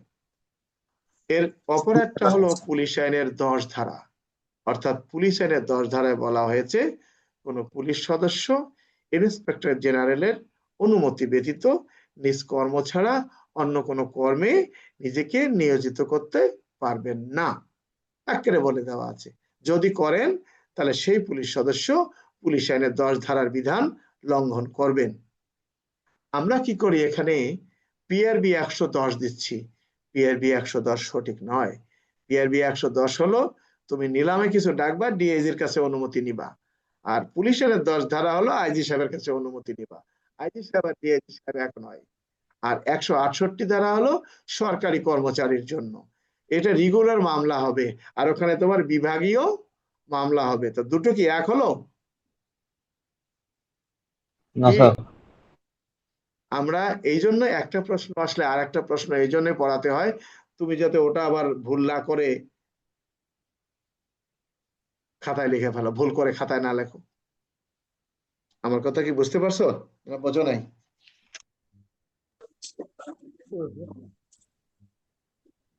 আমরা একটা ভুল করে চলে আসছি। একটা প্রশ্ন, সাউন্ড বন্ধ করো রাজু। একটা প্রশ্ন, ক নামক ব্যক্তি সেনাবাহিনীর মেজরের পোশাক পরে রাস্তায় চলাচল করলেন। ক নামক ব্যক্তি সেনাবাহিনীর সদস্য না হয়েও সেনাবাহিনীর মেজরের পোশাক পরিধান করলেন। এটা কত ধারার অপরাধ? 171 140 দ্বারা স্যার। 171 কি ফারুক? Sir 140 sir. কত 40 ধারা? স্যার। 140 দ্বারা। এখানে যেহেতু র্যাঙ্ক বেসের কথা উল্লেখ নাই, তো 170 হবে। মেজরের কথা বললাম যে, মেজরের আর পোশাক এখানে 170 স্যার। 170 হবে 170 হবে। যদি সামরিক র্যাঙ্ক বেস বাহিনীর পরিধান বলে তো ওইভাবে স্যার বলতেন তাহলে 140 হয়। 171 হইতো। মেজরের পোশাক পরাটা 171 ধারা, মেজরের পোশাক। আর 170 হলো পরিচয় দান করা। 171 হলো কি? পোশাক পরা বা র্যাঙ্ক ব্যাজ পরা। ও যদি মেজর পরিচয় দিত যে আমি মেজর, তাহলে 170। 140-এর বক্তব্যটা তাহলে কি? সৈনিক, নাবিক, বৈমানিক, তার মানে কি একেবারে সর্বনিম্ন র্যাঙ্ক, আমাদের কনস্টেবলের মতো। বিষয়টা ক্লিয়ার? সেনাবাহিনীর সৈনিক, বিমান বাহিনীর বৈমানিক, নৌবাহিনীর নাবিক না হওয়া সত্ত্বেও যদি কোনো ব্যক্তি এই 3 বাহিনীর কোন বাহিনীর সদস্যের পরিচয় দান করেন, তার কথা বলা হয়েছে, বা পোশাক পরিধান করেন, এটা কিন্তু তোমার ওই সুবেদার কিংবা ওয়ারেন্ট অফিসার বা সার্জেন্ট তাদের জন্য না, এটা শুধুমাত্র সৈনিক, নাবিক, বৈমানিকের কথা। এই যে বললাম মেজর, অনেকে ভুল করে 140 দিয়ে দিত আর্মির মেজর যে না, তাহলে 100, কারণ আমি 170 পড়াইতে এসে কথাটা মনে হলো যে আমি তো 140 পড়াই নাই। 170 হলো আমি সাব ইন্সপেক্টর, কিন্তু আমি একজন কনস্টেবল, আমি একজন পাবলিক, নিজেকে পুলিশ অফিসার বলে পরিচয় দিলাম, এটি হলো 170 ধারা। কিন্তু যদি আমি এএসআই হয়ে সাব ইন্সপেক্টরের পোশাক পরিধান করেই এবং সাব ইন্সপেক্টর র্যাঙ্ক ব্যাজ পরিধান করি, বা আমি একজন সাধারণ পাবলিক হয়েও যদি সাব ইন্সপেক্টরের র্যাঙ্ক ব্যাজ পরিধান করি বা কনস্টেবলের র্যাঙ্ক ব্যাজ পরিধান করি, সেক্ষেত্রে হলো 171 ধারা। একজন সেনাবাহিনীর মেজর, সে যদি নিজেকে সেনাবাহিনীর মেজর বলে পরিচয় দেন, তার অপরাধটি 170 ধারা। কিন্তু সে যদি সেনাবাহিনীর মেজরের পোশাক বা র্যাঙ্ক ব্যাজ পরিধান করেন, তাহলে 171 ধারা। এই জন্য প্রশ্ন আসছিল প্রতারণার উদ্দেশ্যে একজন সরকারি কর্মচারী কর্তৃক একজন সিনিয়র কর্মকর্তার র্যাঙ্ক ব্যাজ পরিধান করা বা পোশাক পরিধান করা প্রতারণার উদ্দেশ্যে।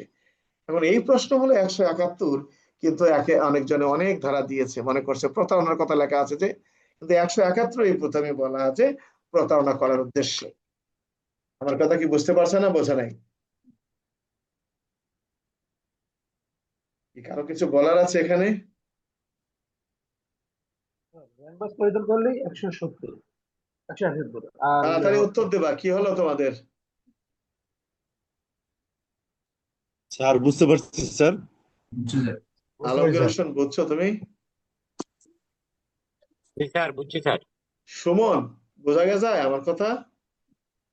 স্যার বুঝতেছি স্যার, কিন্তু আমরা তো ওই যে বললাম না স্যার, এখন এই যে আবার 140 থেকে 70 71 দাঁড়ায় যাচ্ছি। আমরা তো শর্টকাটে শিখছিলাম স্যার, সামরিক বাহিনীর পরিচয় দেওয়া বা এরকম পরিচয়, মানে সামরিক বাহিনী সংক্রান্ত হলে আমরা 140 দ্বারা ইউজ না, করতাম আর কি।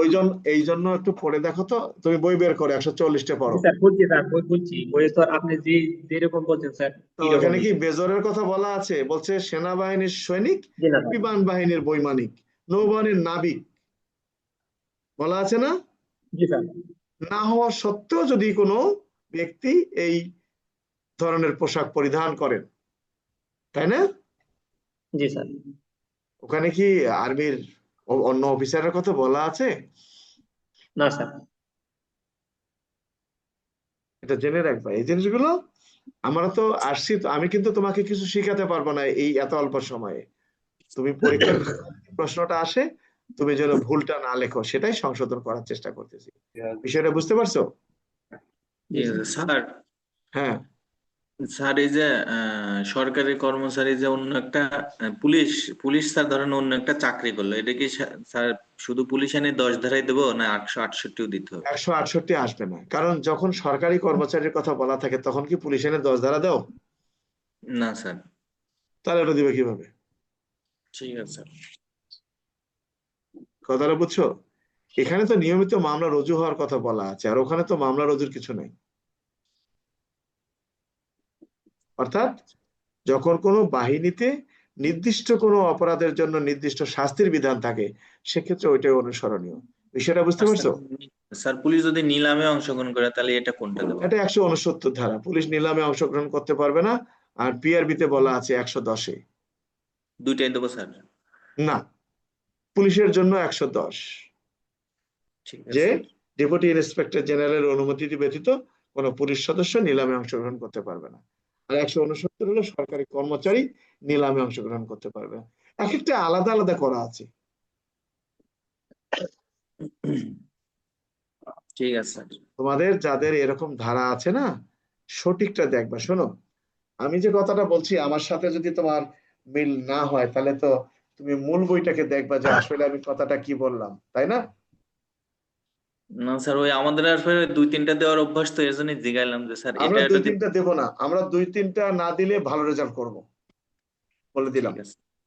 আমার ক্লাসে ছাত্ররা কখনোই 2-3টা ধারা দেয় নাই, যারা প্রমোশন পাইছে কোনোদিনও 2-3টা ধারা তারা দেয়নি, যেটা সঠিক সেটাই দিছে। আর যারা 2-3টা ধারা দিছে তারা এসে পরবর্তীতে আবার আফসোস করছে, স্যার ধারা তো ওইটা দিলাম, হবে একটা দিছে আর একটা। হ্যাঁ,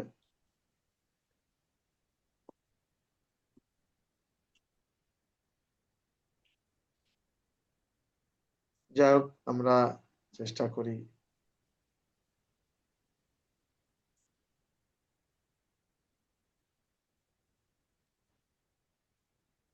কিছু সিনিয়র কর্মকর্তা আছেন, এগুলো ওই বানরের মতো পাকা মানুষ, বিচি পাকা মানুষের মতো, সারা জীবন ঘুষ খেয়ে আসে, এখন কত ওসিয়ত নসিয়ত তসিয়ত করে, বুঝছো না? মেসেজ পাঠায় ওসিয়ত। তো আমি তো 14 গোষ্ঠী জানি যে কেমন খারাপ। আমরা চলে আসি আমাদের গল্প শেষ। আমরা 177 ধারার প্রশ্নটা আলোচনা করছিলাম।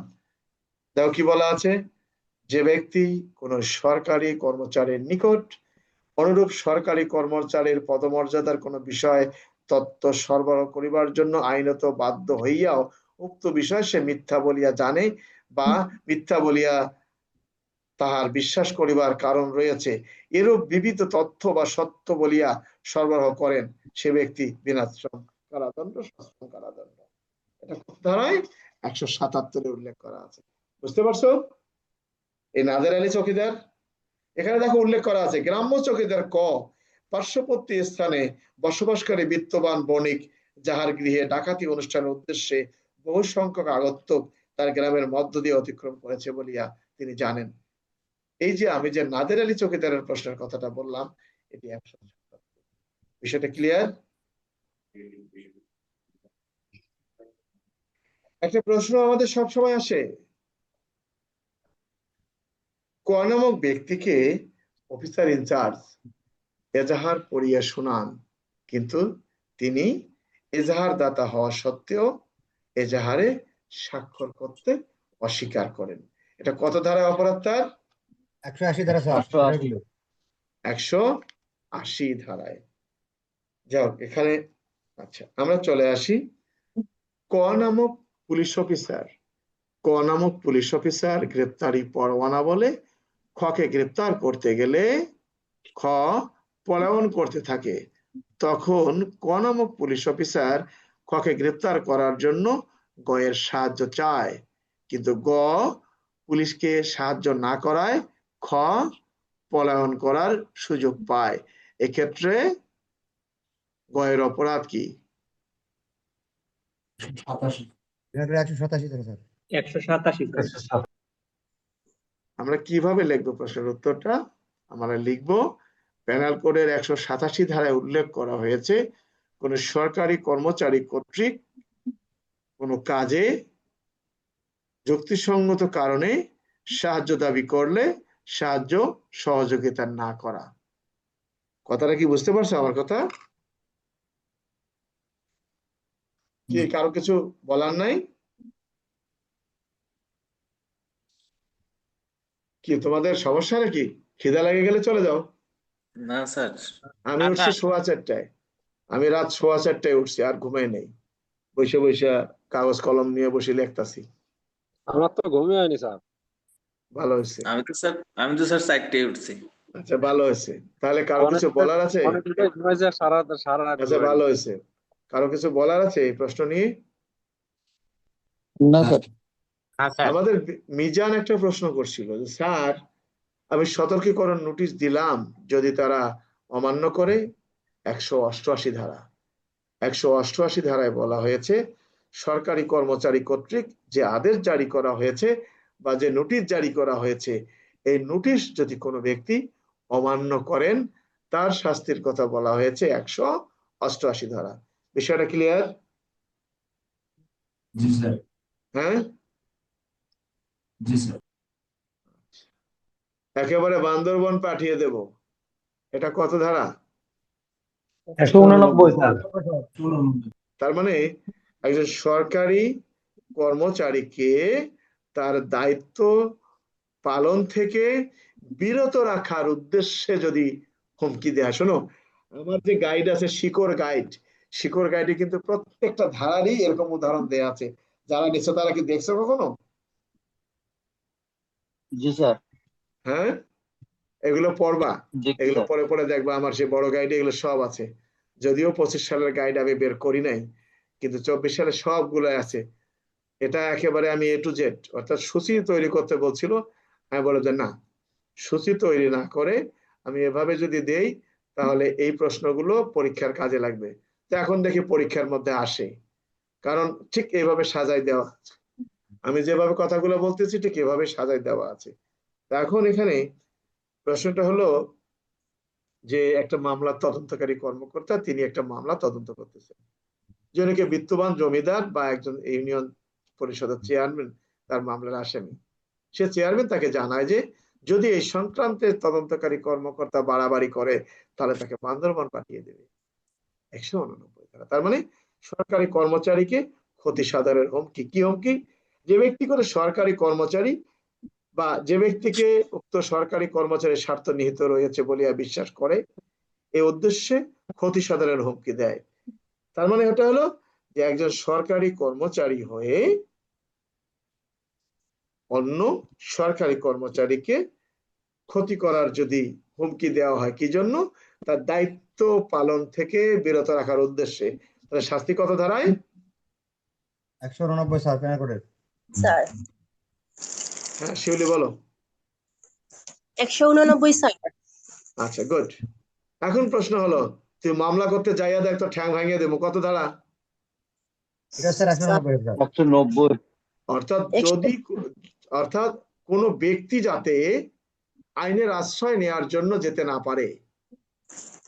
কি রাজু, এগুলো পড়ছিল না তোমরা?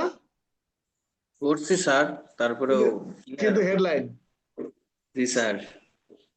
শোনো, ওই ছাগল কিনলা না পাঠা কিনলা এটা দেখতে হয়। যতই ধারা থাক বইটার ভিতরে পড়ে দেখবা যে কোন ধারাটা এই প্রশ্নের সাথে রিলেটেড। আমার কথা বোঝা গেছে?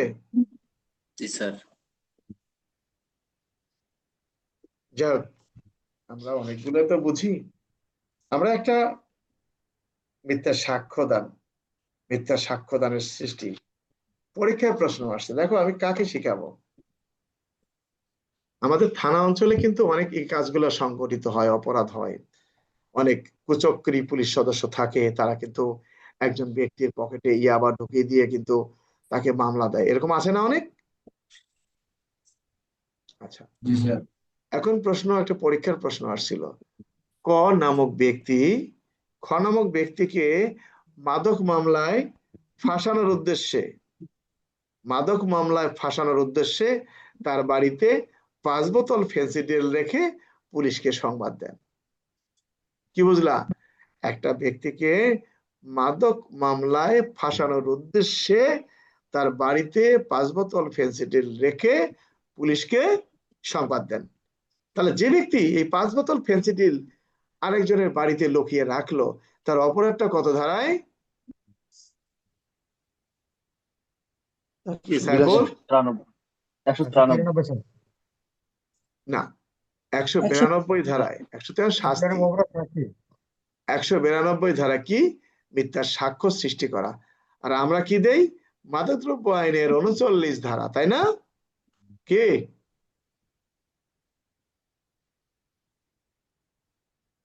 আসলে বিষয়টি হলো 192 ধারার মিথ্যা সাক্ষ্য সৃষ্টি করা। সেখানে বলা আছে একটা জাল নোটের কথা, একজন ব্যক্তির ট্রাঙ্কে জাল নোট রেখে পুলিশকে সংবাদ দেয়, যা হোক একটা বাক্সে রেখে। অনেকগুলো আছে বাবা, কোথায় কি করব, কোথায় কি পড়াবো কিছুই বুঝাইতে পারতেছি না তোমাদেরকে। আমরা চলে আসি 201।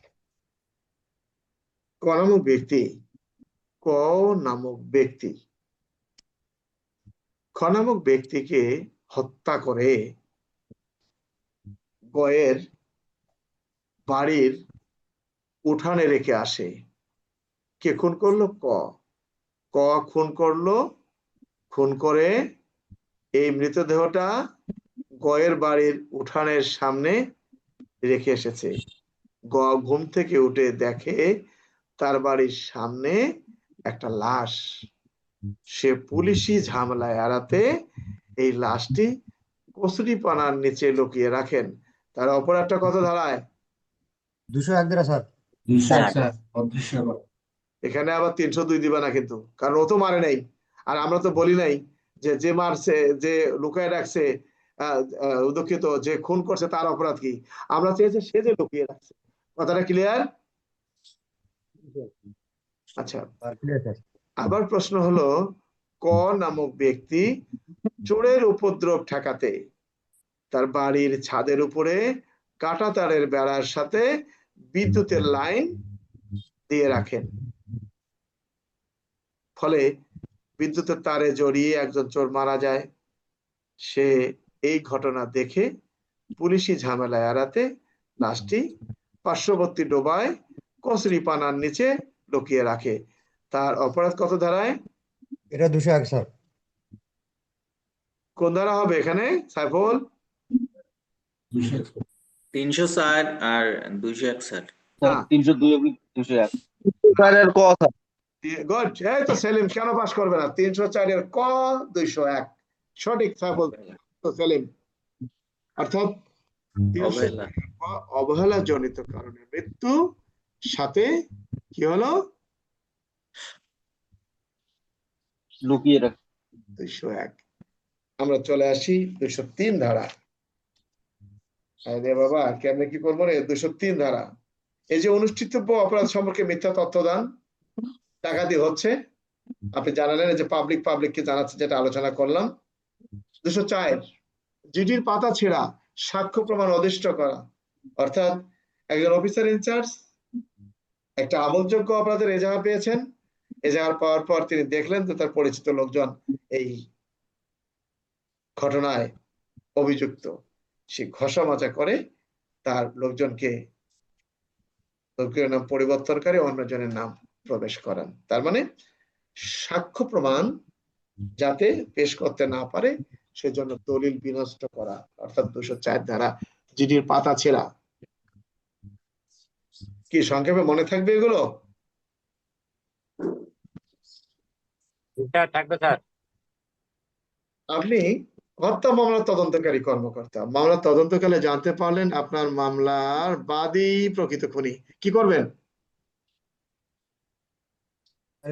211 ধারা স্যার, পেনাল কোডে। না, এটা কি ওই উত্তর হয়? পেনাল কোডে 211 ধারা উল্লেখ করা আছে। থাক না, ঘোড়ার ডিম। ওটা 211 ধারা কি হবে? তাহলে 211 হলে হবে নাকি? আপনি হত্যা মামলা তদন্তকারী কর্মকর্তা, মামলা তদন্তকালে জানতে পারলেন মামলার বাদী প্রকৃত খুনি, আপনার করণীয় কি? কি করবেন আপনি? যার কাছ থেকে সংবাদটি জানছে তার সংক্রান্তে আপনার 161 ধারা মোতাবেক জবানবন্দি রেকর্ড করে কথাটা তো এরকম হবে না, কথাটা হবে তদন্তকারী কর্মকর্তা মামলা তদন্তকালে যদি জানতে পারেন যে, শোনো, মাংনা নাম্বার দেয় না মিয়া, নাম্বার পাইতে গেলে লিখতে হয়। সবাই মাস্টার প্যারেডে গেছো, কেউ কেউ পাইছো জিএস, কেউ পাইছে ডাবল, আর কেউ পাইছে 3 চক্কর ডাবল। তা সে কি ল্যাংটা গেছিল নাকি প্যারেডে? তা বললাম একটা, হুট করে ধারা বলে দিল, এত শিয়াল পণ্ডিত না। তোমাকে লিখতে হবে প্রশ্ন কি চেয়েছে, তোমাকে লিখতে হবে যে মামলার তদন্তকারী কর্মকর্তা তার মামলার তদন্তকালে যখন জানতে পারবেন যে তার মামলার বাদী প্রকৃত খুনি, তখন তিনি যে তথ্যের ভিত্তিতে সংবাদটা পেয়েছেন এই সংবাদের বিষয়টা তিনি কেস ডায়েরিতে লিপিবদ্ধ করবেন, এবং যে ব্যক্তির কাছ থেকে তথ্য পেয়েছেন তার জবানবন্দি সিআরপিসির 161 ধারা অনুযায়ী আলাদা কাগজে লিপিবদ্ধ করবেন। এরপর কি করবেন? বিষয়টি সংক্রান্তে তিনি ঊর্ধ্বতন কর্তৃপক্ষকে অবহিত করিবার লক্ষ্যে কি করবেন? মামলার চূড়ান্ত রিপোর্ট মিথ্যা দাখিল করিবার নিমিত্তে এমি দাখিল করবেন। এরপর কি করবেন? এমির আদেশ পাওয়ার পর সংশ্লিষ্ট ব্যক্তির বিরুদ্ধে পেনাল কোডের 211 ধারা অনুযায়ী প্রসিকিউশন দাখিল করত চূড়ান্ত রিপোর্ট মিথ্যা দাখিল করবেন। ওখানে বলবেন না যে তার বিরুদ্ধে মামলা করব আমি, আপনি লিখবেন বাদী প্রকৃত খুনি। এরপর আদালত আপনার এই চূড়ান্ত রিপোর্ট গ্রহণ করার পর যখন আদেশ পাবেন, তারপরে আপনি বাদীর বিরুদ্ধে পেনাল কোডের 302 ধারায় নিয়মিত মামলা রুজুর জন্য অফিসার ইনচার্জ বরাবরে অভিযোগ দিবেন। আর 211 ধারা ঘোড়ার ডিম। 211 ধারা কোনটা হবে? যদি প্রশ্ন আসে যে মিথ্যা মামলা দায়েরকারীর বিরুদ্ধে কি ব্যবস্থা নেওয়া যাবে, কিন্তু এই মিথ্যা মামলা দায়েরকারীর বিরুদ্ধে 211 ধারায় আমি নেব, 211 ধারায় আমি ডাইরেক্ট প্রসিকিউশন দেব না মামলা দেব? 211 ধারা দিতে গেলে আমাকে চূড়ান্ত রিপোর্ট মিথ্যা দাখিল প্রদান করে আদালতের নিকট অনুমতি চাইতে হবে। বিষয়টা ক্লিয়ার? জি স্যার, ক্লিয়ার স্যার। হ্যাঁ কও। এই ক্ষেত্রে কি সাক্ষী স্যার 164 করা যাবে স্যার? সেটা তো হত্যা মামলার পরে। হত্যা তার মামলার আগে করা যখন তথ্য পাইলাম, যদি পরবর্তীতে অস্বীকার সুযোগ করার নাই, মতো। সুযোগ নাই, সুযোগ নাই। ঠিক যাক, আছে। আমরা চলে আসি। স্যার হ্যাঁ, ওই যে সাউন্ড নাই ভাই। স্যার যেটা প্রসিকিউশন চূড়ান্ত রিপোর্ট মিথ্যা দাখিল করবে স্যার, ওইখানে হত্যা মামলা রুজুর জন্য কি প্রার্থনা করবে স্যার? ওটা লাগবে না। চূড়ান্ত রিপোর্ট মিথ্যা তিনি কেন দাখিল করতেছেন তার কাহিনীটা ভিতরে লিখবেন না। হত্যা মামলা সেটা রেকর্ড তো করতে লিখবে কারো অনুমতি লাগবে না, বিষয়টা বুঝতে পারছো? 211 ধারার প্রসিকিউশন দাখিল করতে গেলে অনুমতি লাগবে, কারণ আদালত তো তার চূড়ান্ত রিপোর্ট দাখিল গ্রহণ নাও করতে পারেন। কথাটা বুঝতে পারছো? জি স্যার। শোনো, এই ফাও ধারা যারা দেয় তাদের অভ্যাস খারাপ। ফাও ধারা আমরা দেব না, ঠিক আছে? আবার সুমন ওই ঊর্ধ্বতন অফিসারকে জানাবে, এটা করবে সেটা করবে নাকি সুমন? আচ্ছা, আমরা চলে আসি 212 আশ্রয় দান। সংক্ষেপে বলি, 212 আশ্রয় দান কাকে? মামলার আসামিকে, তাই না? মামলার আসামি, কিন্তু 212 মামলার আসামিকে আশ্রয় দান, তাই না? আচ্ছা, একটা প্রশ্ন আসছিল, সেটি কি? সেটি হলো যে এই 216 ক একটা প্রশ্ন আসছিল, দস্যু বা ডাকাত দলকে আশ্রয়ের শাস্তি, তাই না? আরেকটা প্রশ্ন আসছিল 216 কিরকম? কখনো কোনো অপরাধে দণ্ডিত বা অভিযুক্ত ব্যক্তি উক্ত অপরাধের জন্য আইনানুগভাবে হাজতে থাকিলে, অনুরূপ হাজত থেকে পলায়ন করিলে বা সরকারি কর্মচারী কর্তৃক। আমাদের প্রশ্ন কি আসছিল, এটা সবাই ভুল লিখছে, সেটা কি? যে একটা মৃত্যুদণ্ডপ্রাপ্ত পরোয়ানার আসামি, কি আসামি? মৃত্যুদণ্ডপ্রাপ্ত পরোয়ানার আসামিকে পুলিশ গ্রেপ্তার করতে গেলে আসামিটা যখন পালিয়ে যায় তখন তার স্ত্রী তাকে সাহায্য করে নাই, কিন্তু আসামিটা গিয়ে তার চাচার বাড়িতে প্রবেশ করে থাকে। এখানে অপরাধ কি? কার কি অপরাধ? অনেক অনেক ধারা দিয়েছে। ধারাটা ছিল কত? 200 কত? 216 ধারা। স্ত্রী লোকটির অপরাধ হবে না, কারণ 216 মধ্যে বলা হয়েছে, সেখানে ব্যতিক্রমে বলা হয়েছে, স্ত্রী যদি স্বামীকে আশ্রয় দেয়, স্বামীকে যদি স্ত্রী আশ্রয় দেয়, এটি অপরাধ হিসেবে গণ্য হইবে না। কিন্তু চাচা যে পরোয়ানার আসামিকে আশ্রয় দিলেন তার কিন্তু শাস্তি হবে। বিষয়টা ক্লিয়ার? স্যার, হ্যাঁ বলো। স্যার এই ব্যতিক্রমটা স্যার 212, 216, 216 না, ক কোনটাতে প্রত্যেকটা বলা ক্ষেত্রে আছে? আছে। শোনো, ব্যতিক্রমের উদাহরণ দেয়া হয়েছে পেনাল কোডের 52 কতে, অর্থাৎ স্বামী স্ত্রী আশ্রয় দানের ক্ষেত্রে ব্যতিক্রম। আর এখানে অপরাধ অনুযায়ী প্রত্যেকটা অপরাধের ক্ষেত্রে আলাদা। যেমন মামলার আসামির ক্ষেত্রে 212, ডাকাতি মামলার আসামির ক্ষেত্রে 216 ক, সাজাপ্রাপ্ত আসামির ক্ষেত্রে 216, এইভাবে লেখা আছে। কথাটা বুঝতে পারছো? জি স্যার, ঠিক আছে। অর্থাৎ প্রত্যেকটা ক্ষেত্রে আলাদা আলাদা। শোনো, প্রশ্নগুলো এমন ভাবে দেওয়া হয় যাতে তোমরা ঝামেলায় পড়ে যাও। সবাই এখানে আমার যেহেতু নাই, আমরা চলে আসি। কোনটা? মামলা তদন্তকারী কর্মকর্তা মামলা তদন্তকালে একজন এজাহার নামে আসামিকে ইচ্ছাকৃতভাবে চার্জশিট থেকে বাদ দেন। কত ধারার অপরাধ? 218। 217। 217 ধারা। আর 218 হলো কি? মূল রেকর্ড। লঘু ধারায় মামলা। দেখো কি বলা আছে, দেখো, যারা 167 দেয় তাদের উদ্দেশ্যে বলছি, কোন ব্যক্তিকে শাস্তি হইতে বাঁচাইবার, কোন সম্পত্তি বাজেয়াপ্ত হওয়া থেকে রক্ষা করিবার উদ্দেশ্যে সরকারি কর্মচারী কর্তৃক ভুল নথি প্রণয়ন। ওখানে কি বলা আছে কাউকে শাস্তি দেওয়ার জন্য, বাঁচানোর জন্য 167-তে? কি রাজু আহমেদ? না স্যার। যাও, আমরা 218 ধারা এখানে উল্লেখ করা আছে। আমরা চলে আসি 220 এটা কি? 220 দ্বারা কি বলতো? হয়রানিমূলক অবৈধ আটক স্যার। গ্রেপ্তারের অপব্যবহার। তার অপব্যবহার, তাই না? আচ্ছা, আমরা 221 এটা কি? মামলা আসামিকে গ্রেপ্তার না করা। ওখানে ছিল আশ্রয় দান। আপনি আপনার হত্যা মামলা আসামিকে ইচ্ছাকৃতভাবে গ্রেপ্তার করলেন না। এটা কত ধারা? 221। স্যার। আর যদি গ্রেপ্তারি পরোয়ানা আসামিকে আপনি গ্রেপ্তার না করেন ইচ্ছাকৃতভাবে 222। 222 স্যার। আর পুলিশ হেফাজত থেকে যদি কোনো আসামি পলায়ন করেন, যার ব্যর্থতার কারণে আসামিটা পলায়ন করেছে বা অবহেলার কারণে পলায়ন করে, তার শাস্তির কত কত ধারা? 223। এখানে এখন প্রশ্ন আমরা একটা দেখি, ক নামক সেন্ট্রির অবহেলার কারণে খ নামক আসামি হাজত থেকে সুকৌশলে পলায়ন করেন। এখানে কয়ের অপরাধ কত ধারায় বলা হয়েছে? 228 223। আর যদি প্রশ্নের উপরে উল্লেখ করা থাকতো কার কি অপরাধ ব্যাখ্যা দিন, তাহলে আসামির অপরাধ কত ধারায় আর সেন্ট্রির অপরাধ কত ধারায়?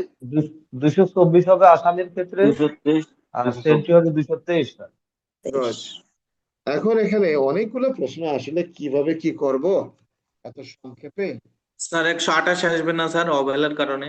না, ওটা 128 আসে তো, যেটা নাই ওটা কইও না ভাই, যেটা আছে মনে করবো ওটা আমি কইতেছি, বুঝছো? আর অযথা ভেজাল কইরো না রে ভাই। আচ্ছা, এগুলোতে আর কিছু নাই, এখানে নাই। আমাদের জন্য একটা বিষয় আছে, এই জায়গাতে আমরা একটা আলোচনা করি নেই। এই যে একটা পরীক্ষার একটা প্রশ্ন আসছিল, জানো, আমরা ভুল করি। ক নামক এএসআই রাত্রিকালীন ডিউটি করা কালে খ নামক নারী তাকে জানায় যে সে একজন বেশ্যা বা পতিতা। এক্ষেত্রে পুলিশ অফিসারের করণীয় কি? একজন পুলিশ অফিসার রাত্রে ডিউটি করতেছেন, একটা নারী রাত্রিকালে যাওয়ার সময় পুলিশ তাকে জিজ্ঞাসা করলো তুমি কি করো? বলো যে স্যার আমি দেহ ব্যবসা করি বা আমি পতিতা।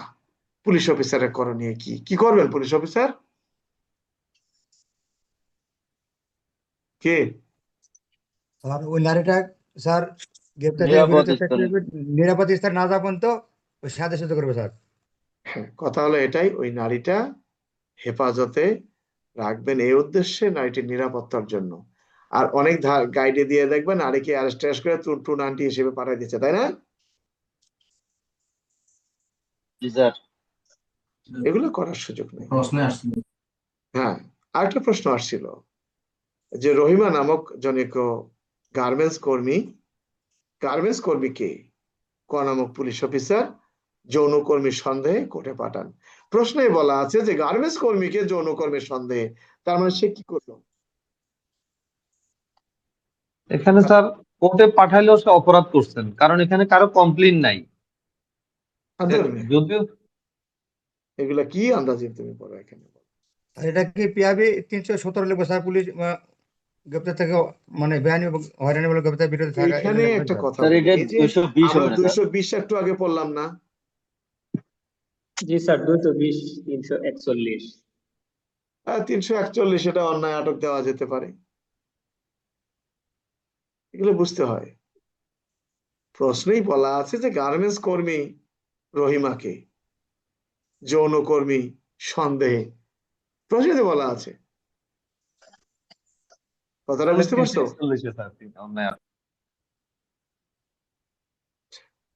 মানে এই প্রশ্নগুলো আসে 290 ধারার বিষয়টা। আচ্ছা যাও, আমরা না যাই, ধর্মীয় অনুমতির প্রয়োজন নাই, সংজ্ঞা লিখুন। ও, একটা প্রশ্ন আছে, ক নামক ব্যক্তি ক এবং খ উভয়ে প্রেম করত। একজন নারীর সাথে একটা পুরুষের গভীর সম্পর্ক, তারা একে অপরকে বিবাহ করবে, কিন্তু তাদের পরিবার পরিজন তাকে বিবাহের সম্মতি না দেওয়ায় নারীটি বিষ পানে আত্মহত্যা করে। এখন পুরুষ ব্যক্তিটি তার মৃতদেহ দেখতে গিয়ে সে তার সাথে যৌন কাজ করেন, এটা কোন ধারার অপরাধ? 297 স্যার। 297 স্যার পেনাল কোডের মৃতদেহ অপহরণ করা। আমাদের দেশে কিন্তু এখন এই অপরাধটা হচ্ছে, বিশেষ করে পোস্টমর্টম করার সময় মর্গে মৃত দেহের সাথে যৌন কাজ করা হচ্ছে।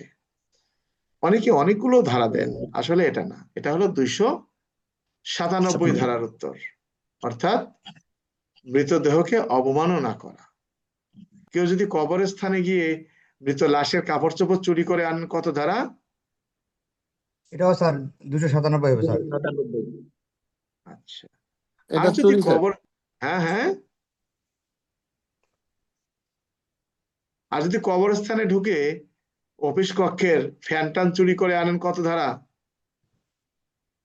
এটা 380 স্যার, অফিস কক্ষে ফ্যান 379 চুরি হবে। করলে স্যার। এই তো 380 বুদ্ধি হবে। আছে না, অফিস কক্ষ, যেহেতু অফিস কক্ষ একটা ঘর বাড়ি বলা হচ্ছে, 380 ধারা। বিষয়টা বুঝতে পারছো? এই জিনিসগুলো বোঝো। আচ্ছা, আমরা চলে আসি অপরাধজনক এবং নরহত্যা। অপরাধজনক, নরহত্যা এবং খুন, এর মধ্যে পার্থক্য আসে, তাই না? আচ্ছা জি স্যার। আচ্ছা, এটা তোমরা নিজেরাই পড়ে নিও, আমি বলতেছি শুধু একটা জিনিস। অপরাধজনক নরহত্যার উদাহরণ কয়টি? 5টি স্যার। না 4টি স্যার উদাহরণ স্যার, আর 5টি হচ্ছে স্যার ব্যতিক্রম। না নির্ভর, স্যার খুনের ব্যতিক্রম যদি স্যার 5টি হয় খুনের তাহলে তো ব্যতিক্রম, খুনের ব্যতিক্রম হলো 5টি। 5টি, আর খুনের সংজ্ঞা হলো 4টি। 4টি। অপরাধজনক নরহত্যার ব্যাখ্যা দেওয়া হয়েছে 3টি। বিষয়টা বুঝতে পারছো? আর অপরাধজনক নরহত্যার ক্ষেত্রে বলা হয়েছে যে একটা অপরাধজনক নরহত্যা, কোন ধরনের হত্যাটাই অপরাধজনক নরহত্যা হিসেবে গণ্য হবে। যাও, আমি এটা তোমাদের আসে একটা লেখবা, এই জায়গাটাতে যে খুনের ব্যতিক্রমের কথা বলা হয়েছে, ব্যতিক্রম হলো 5টি। যেমন ওই যে গতকালকে আলোচনা করছিলাম না, যে কোন খুন খুন নহে, এই যে আমরা দেখি এখানে কি বলা আছে, এখানে যে বিষয়টা বলা আছে যে সুন্দর করে ব্যতিক্রমে বলা আছে,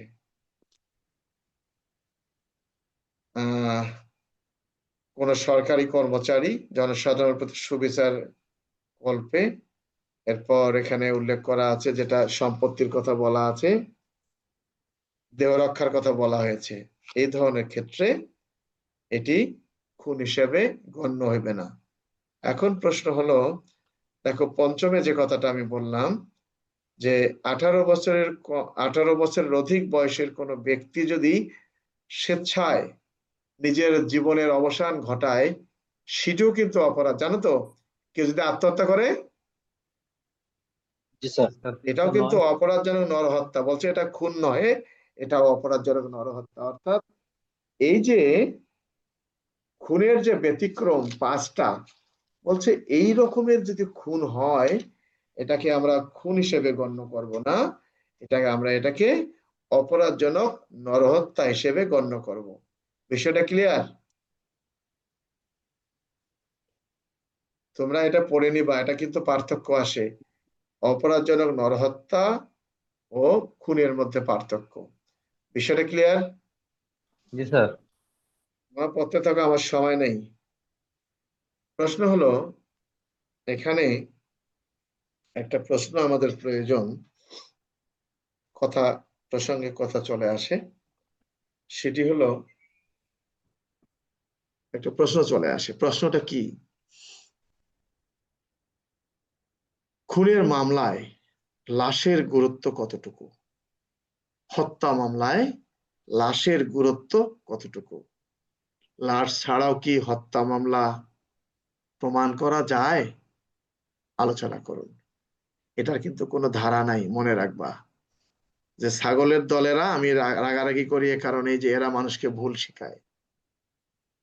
হত্যা মামলায় লাশের গুরুত্ব অপরিসীম, তবে সকল ক্ষেত্রে লাশ নাও পাওয়া যেতে পারে। এমনও হতে পারে অপরাধীগণ অপরাধ সংঘটন করার পরপরই মৃতদেহটা পানিতে ফেলে দিয়েছে বা গোপন করে ফেলেছে বা নিশ্চিহ্ন করে ফেলেছে। আমি লঞ্চে আসতেছি, একটাকে মেরে নদীর মধ্যে ফেলে দিল। এখন আমি কি এই বুড়িগঙ্গার যে কি জানি চাঁদপুরের নদীতে আমার নামার সুযোগ আছে? ফ্যানের নিচে পড়ে গেছে, কোথায় খুঁজে পাবো? কিন্তু মারছে, এটা তো ঠিক। তা বলছে হত্যাকাণ্ডের মামলায় বা খুনের মামলায় লাশের গুরুত্ব অপরিসীম, তবে সকল ক্ষেত্রে লাশ নাও পাওয়া যেতে পারে। সেক্ষেত্রে কি করতে হবে? বলছে বস্তুগত সাক্ষ্য, প্রত্যক্ষ বা পরোক্ষ সাক্ষ্য দ্বারা ঘটনাটি প্রমাণ করা যেতে পারে। মৃতদেহ পাওয়া যায়নি মর্মে খুনের মামলায় কোনো আসামিকে খালাস দেয়া বা মামলা থেকে অব্যাহতি দেওয়ার কোনো সুযোগ নেই। তবে খুনের ঘটনায় লাশ না পাওয়ার কারণে মৃত্যুদণ্ড দেয়া আইনসঙ্গত নয়। কথাটা কি ক্লিয়ার? এটার কোনো ধারা নাই, এটার কোনো ধারা নেই রে বাপ। ওই এই ধারা ওই ধারা জীবনে দিবে না এগুলা। কথাটা কি বুঝতে পারছো? লাশে যেখানে পাও নাই সেখানে আবার এই রিপোর্ট সেই রিপোর্ট কোথায়? প্রত্যক্ষ সাক্ষ্যকে যে দেখছে, বোঝা নাই? ওইখানে যে খুন হয়েছিল, রক্ত টক্ত পাওয়া গেছে, একটা মানুষ জবাই করছে, ওখানে রক্ত পাওয়া গেছে, মানুষের রক্ত। এটা পরীক্ষা নিরীক্ষা করে আসামিকে সাজা দেওয়া যাবে, কিন্তু লাশের গুরুত্ব অপরিসীম। কথাটা বুঝতে পারছো? তাহলে আমরা আপাতত শেষ করি এটা রাত্রে, আজকে শেষ করে অন্যটা চলে যাব। আর সামান্য কয়েকটা আছে যেগুলো পড়ালাম, রেকর্ড তো থেকে যাবে, রেকর্ডের মধ্যে প্রশ্ন পেয়ে যাবা, কোনো সমস্যা নেই, এর বাইরে আর নাই। ফারুক, তাহলে বিদায় নেই আজকে। স্যার হ্যাঁ বলো বাবা। তখন স্যার একটা প্রশ্ন আলোচনা হয় যে বৈদ্যুতিক তারে ধরায় ওটা একটু ওইটা 302 হবে না, কারণ প্রশ্নে কিন্তু বলা নাই চোরকে মারার উদ্দেশ্যে, বলা হয়েছে চোরের উপদ্রব ঠেকাতে। কথাটা কি বুঝতে পারছো?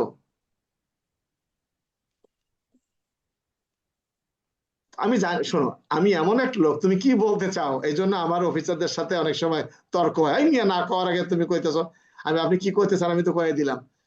আসলে সারা ব্রেন আছে, কথাটা বুঝো, এটা হলো বিষয়। তো তুমি তো এটাই বলতে চাইছিলে তাই না, যে স্যার 302 হবে না কেন, এই তো নাকি? জি স্যার ওরকম 302 এ কারণে হবে না, প্রশ্নে তো বলা হয় নাই যে চোরকে হত্যা করার উদ্দেশ্যে বা কাউকে হত্যা করার উদ্দেশ্যে। এখানে বলা হয়েছে চোরের উপদ্রব ঠেকাতে যে কাজটি করেছে। বিষয়টা ক্লিয়ার? হ্যাঁ, আর কারো কিছু?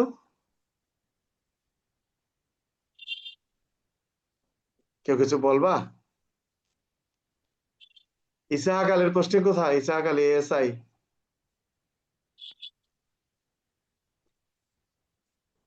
ইসাহাক সাউন্ড আসে না ভাই। স্যার বগুড়াতে আছি স্যার, পুলিশ সুপার কার্যালয়। আচ্ছা ঠিক আছে, রাশেদ আমার ব্যাটসম্যান স্যার। আচ্ছা ভালো, যাও পড়াশোনা চালিয়ে যাও। আর এই যে যারা আমাদের হবিগঞ্জ পার্টি আছে, আমার পড়াশোনা আমার ক্লাস করার পরে আবার আগেরটা কিন্তু ভুলে যেও না, তাই না? কি রাজু, স্যার তুমি কি হবিগঞ্জ পার্টি না? না স্যার, আমি তো অনেক আগে, 2 মাস হয়ে গেছে। কি শিউলি কিছু বলবা? আমি শেষ করব। সুমন কিছু বলবা? ছিল স্যার, হ্যাঁ বলো। ওই যে স্যার প্ররোচনা দেওয়া হয় কিন্তু ওই যে সামনাসামনি উপস্থিত থেকে যে ইয়াটা করে, তখন যদি স্যার কোনো মানে অস্ত্র হাতে তুলে দেয় তখন কি 114 আসবে নাকি 109 আসবে স্যার? অস্ত্র হাতে তুলে দিলেও 114, অর্থাৎ প্ররোচনা দ্বারা যদি ঘটনাস্থলে উপস্থিত থাকেন। আবার এই প্রশ্নটা যদি এরকম আসে, 4 জনে বসে সলা পরামর্শ করছে, বুদ্ধি করছে, শালারে মারবো কেমনে, আর একটা হলো যা আমি আছি তোর সাথে দাঁড়ানো, এটা হলো প্ররোচনা। বা সহায়তা। আর একটা হলো যে ভাই যেভাবে ওকে মারতে পারবে, যে যেখানে পারবি 10 জ্বালারে তুই হাত ধরাবে ঠ্যাং ধরি, এটা কিন্তু 34 ধারা। কথাটা বুঝতে পারছো? আর এখানে হলো কি, তুই মান না, টাকা পয়সা লাগে দেখবো, আরে ও তো বাড়িতে যায়, এখানে যায় ওখানে যায়, আমি তো আছি তোর সাথে। এইটা হলো প্ররোচনা দাতা। বোঝা গেছে? জি স্যার। তো ঠিক আছে, আমরা রাত্রে 9টায় চলে আসবো, ঠিক 9টায়, দেরি করব না। সময় খুবই কম, দেখি যতটুকু পারি, পুরো পারবো না আজকে প্যানেল আর হ্যাঁ স্যার হ্যাঁ বলো। 115 দ্বারা স্যার চাইছিলেন মৃত্যু প্রশ্নটা আর কি করার জন্য। 115 ধারাতে আর বললাম 115 দ্বারাই তো স্যার বলা আছে মৃত্যুদণ্ড বা যাবজ্জীবন কারাদণ্ড। জি স্যার। হ্যাঁ, তা ঠিকই আছে। তা কাউকে খুন করতে বললে সেটা কি কি যাবজ্জীবন কারাদণ্ড, মৃত্যুদণ্ডের এখন স্যার অপরাধ না? কাউকে খুন করতে বললে, জি স্যার, যদি খুন এখন স্যার সংঘটিত আমরা তো হতো, জানো যে 302 আইনে দেয় অথবা কি ধরনের খুন। এটা কি ধরনের খুন না তো প্রশ্ন আসছে। কোন সহায়ক ব্যক্তি, ধারা আসবে না স্যার? কোন ধারা? এখানে শুধুমাত্র সহায়তার কথা বলা হয়েছে, খুন তো সংগঠিত হয় নাই। সহায়ক ধারা বলতে গেলে 302 বা যদি না না, আসবে না, শুধুমাত্র 115 আসবে, 302 আসার সুযোগ নেই, ঘটনা তো ঘটে নাই। জি স্যার। ওই ধারাটাই হলো যাবজ্জীবন কারাদণ্ডে দণ্ডনীয় বা মৃত্যুদণ্ডে দণ্ডনীয় অপরাধ সংগঠিত করিবার উদ্দেশ্যে প্ররোচিত করা, যদি অপরাধটি সংগঠিত না হয়। বিষয়টা ক্লিয়ার?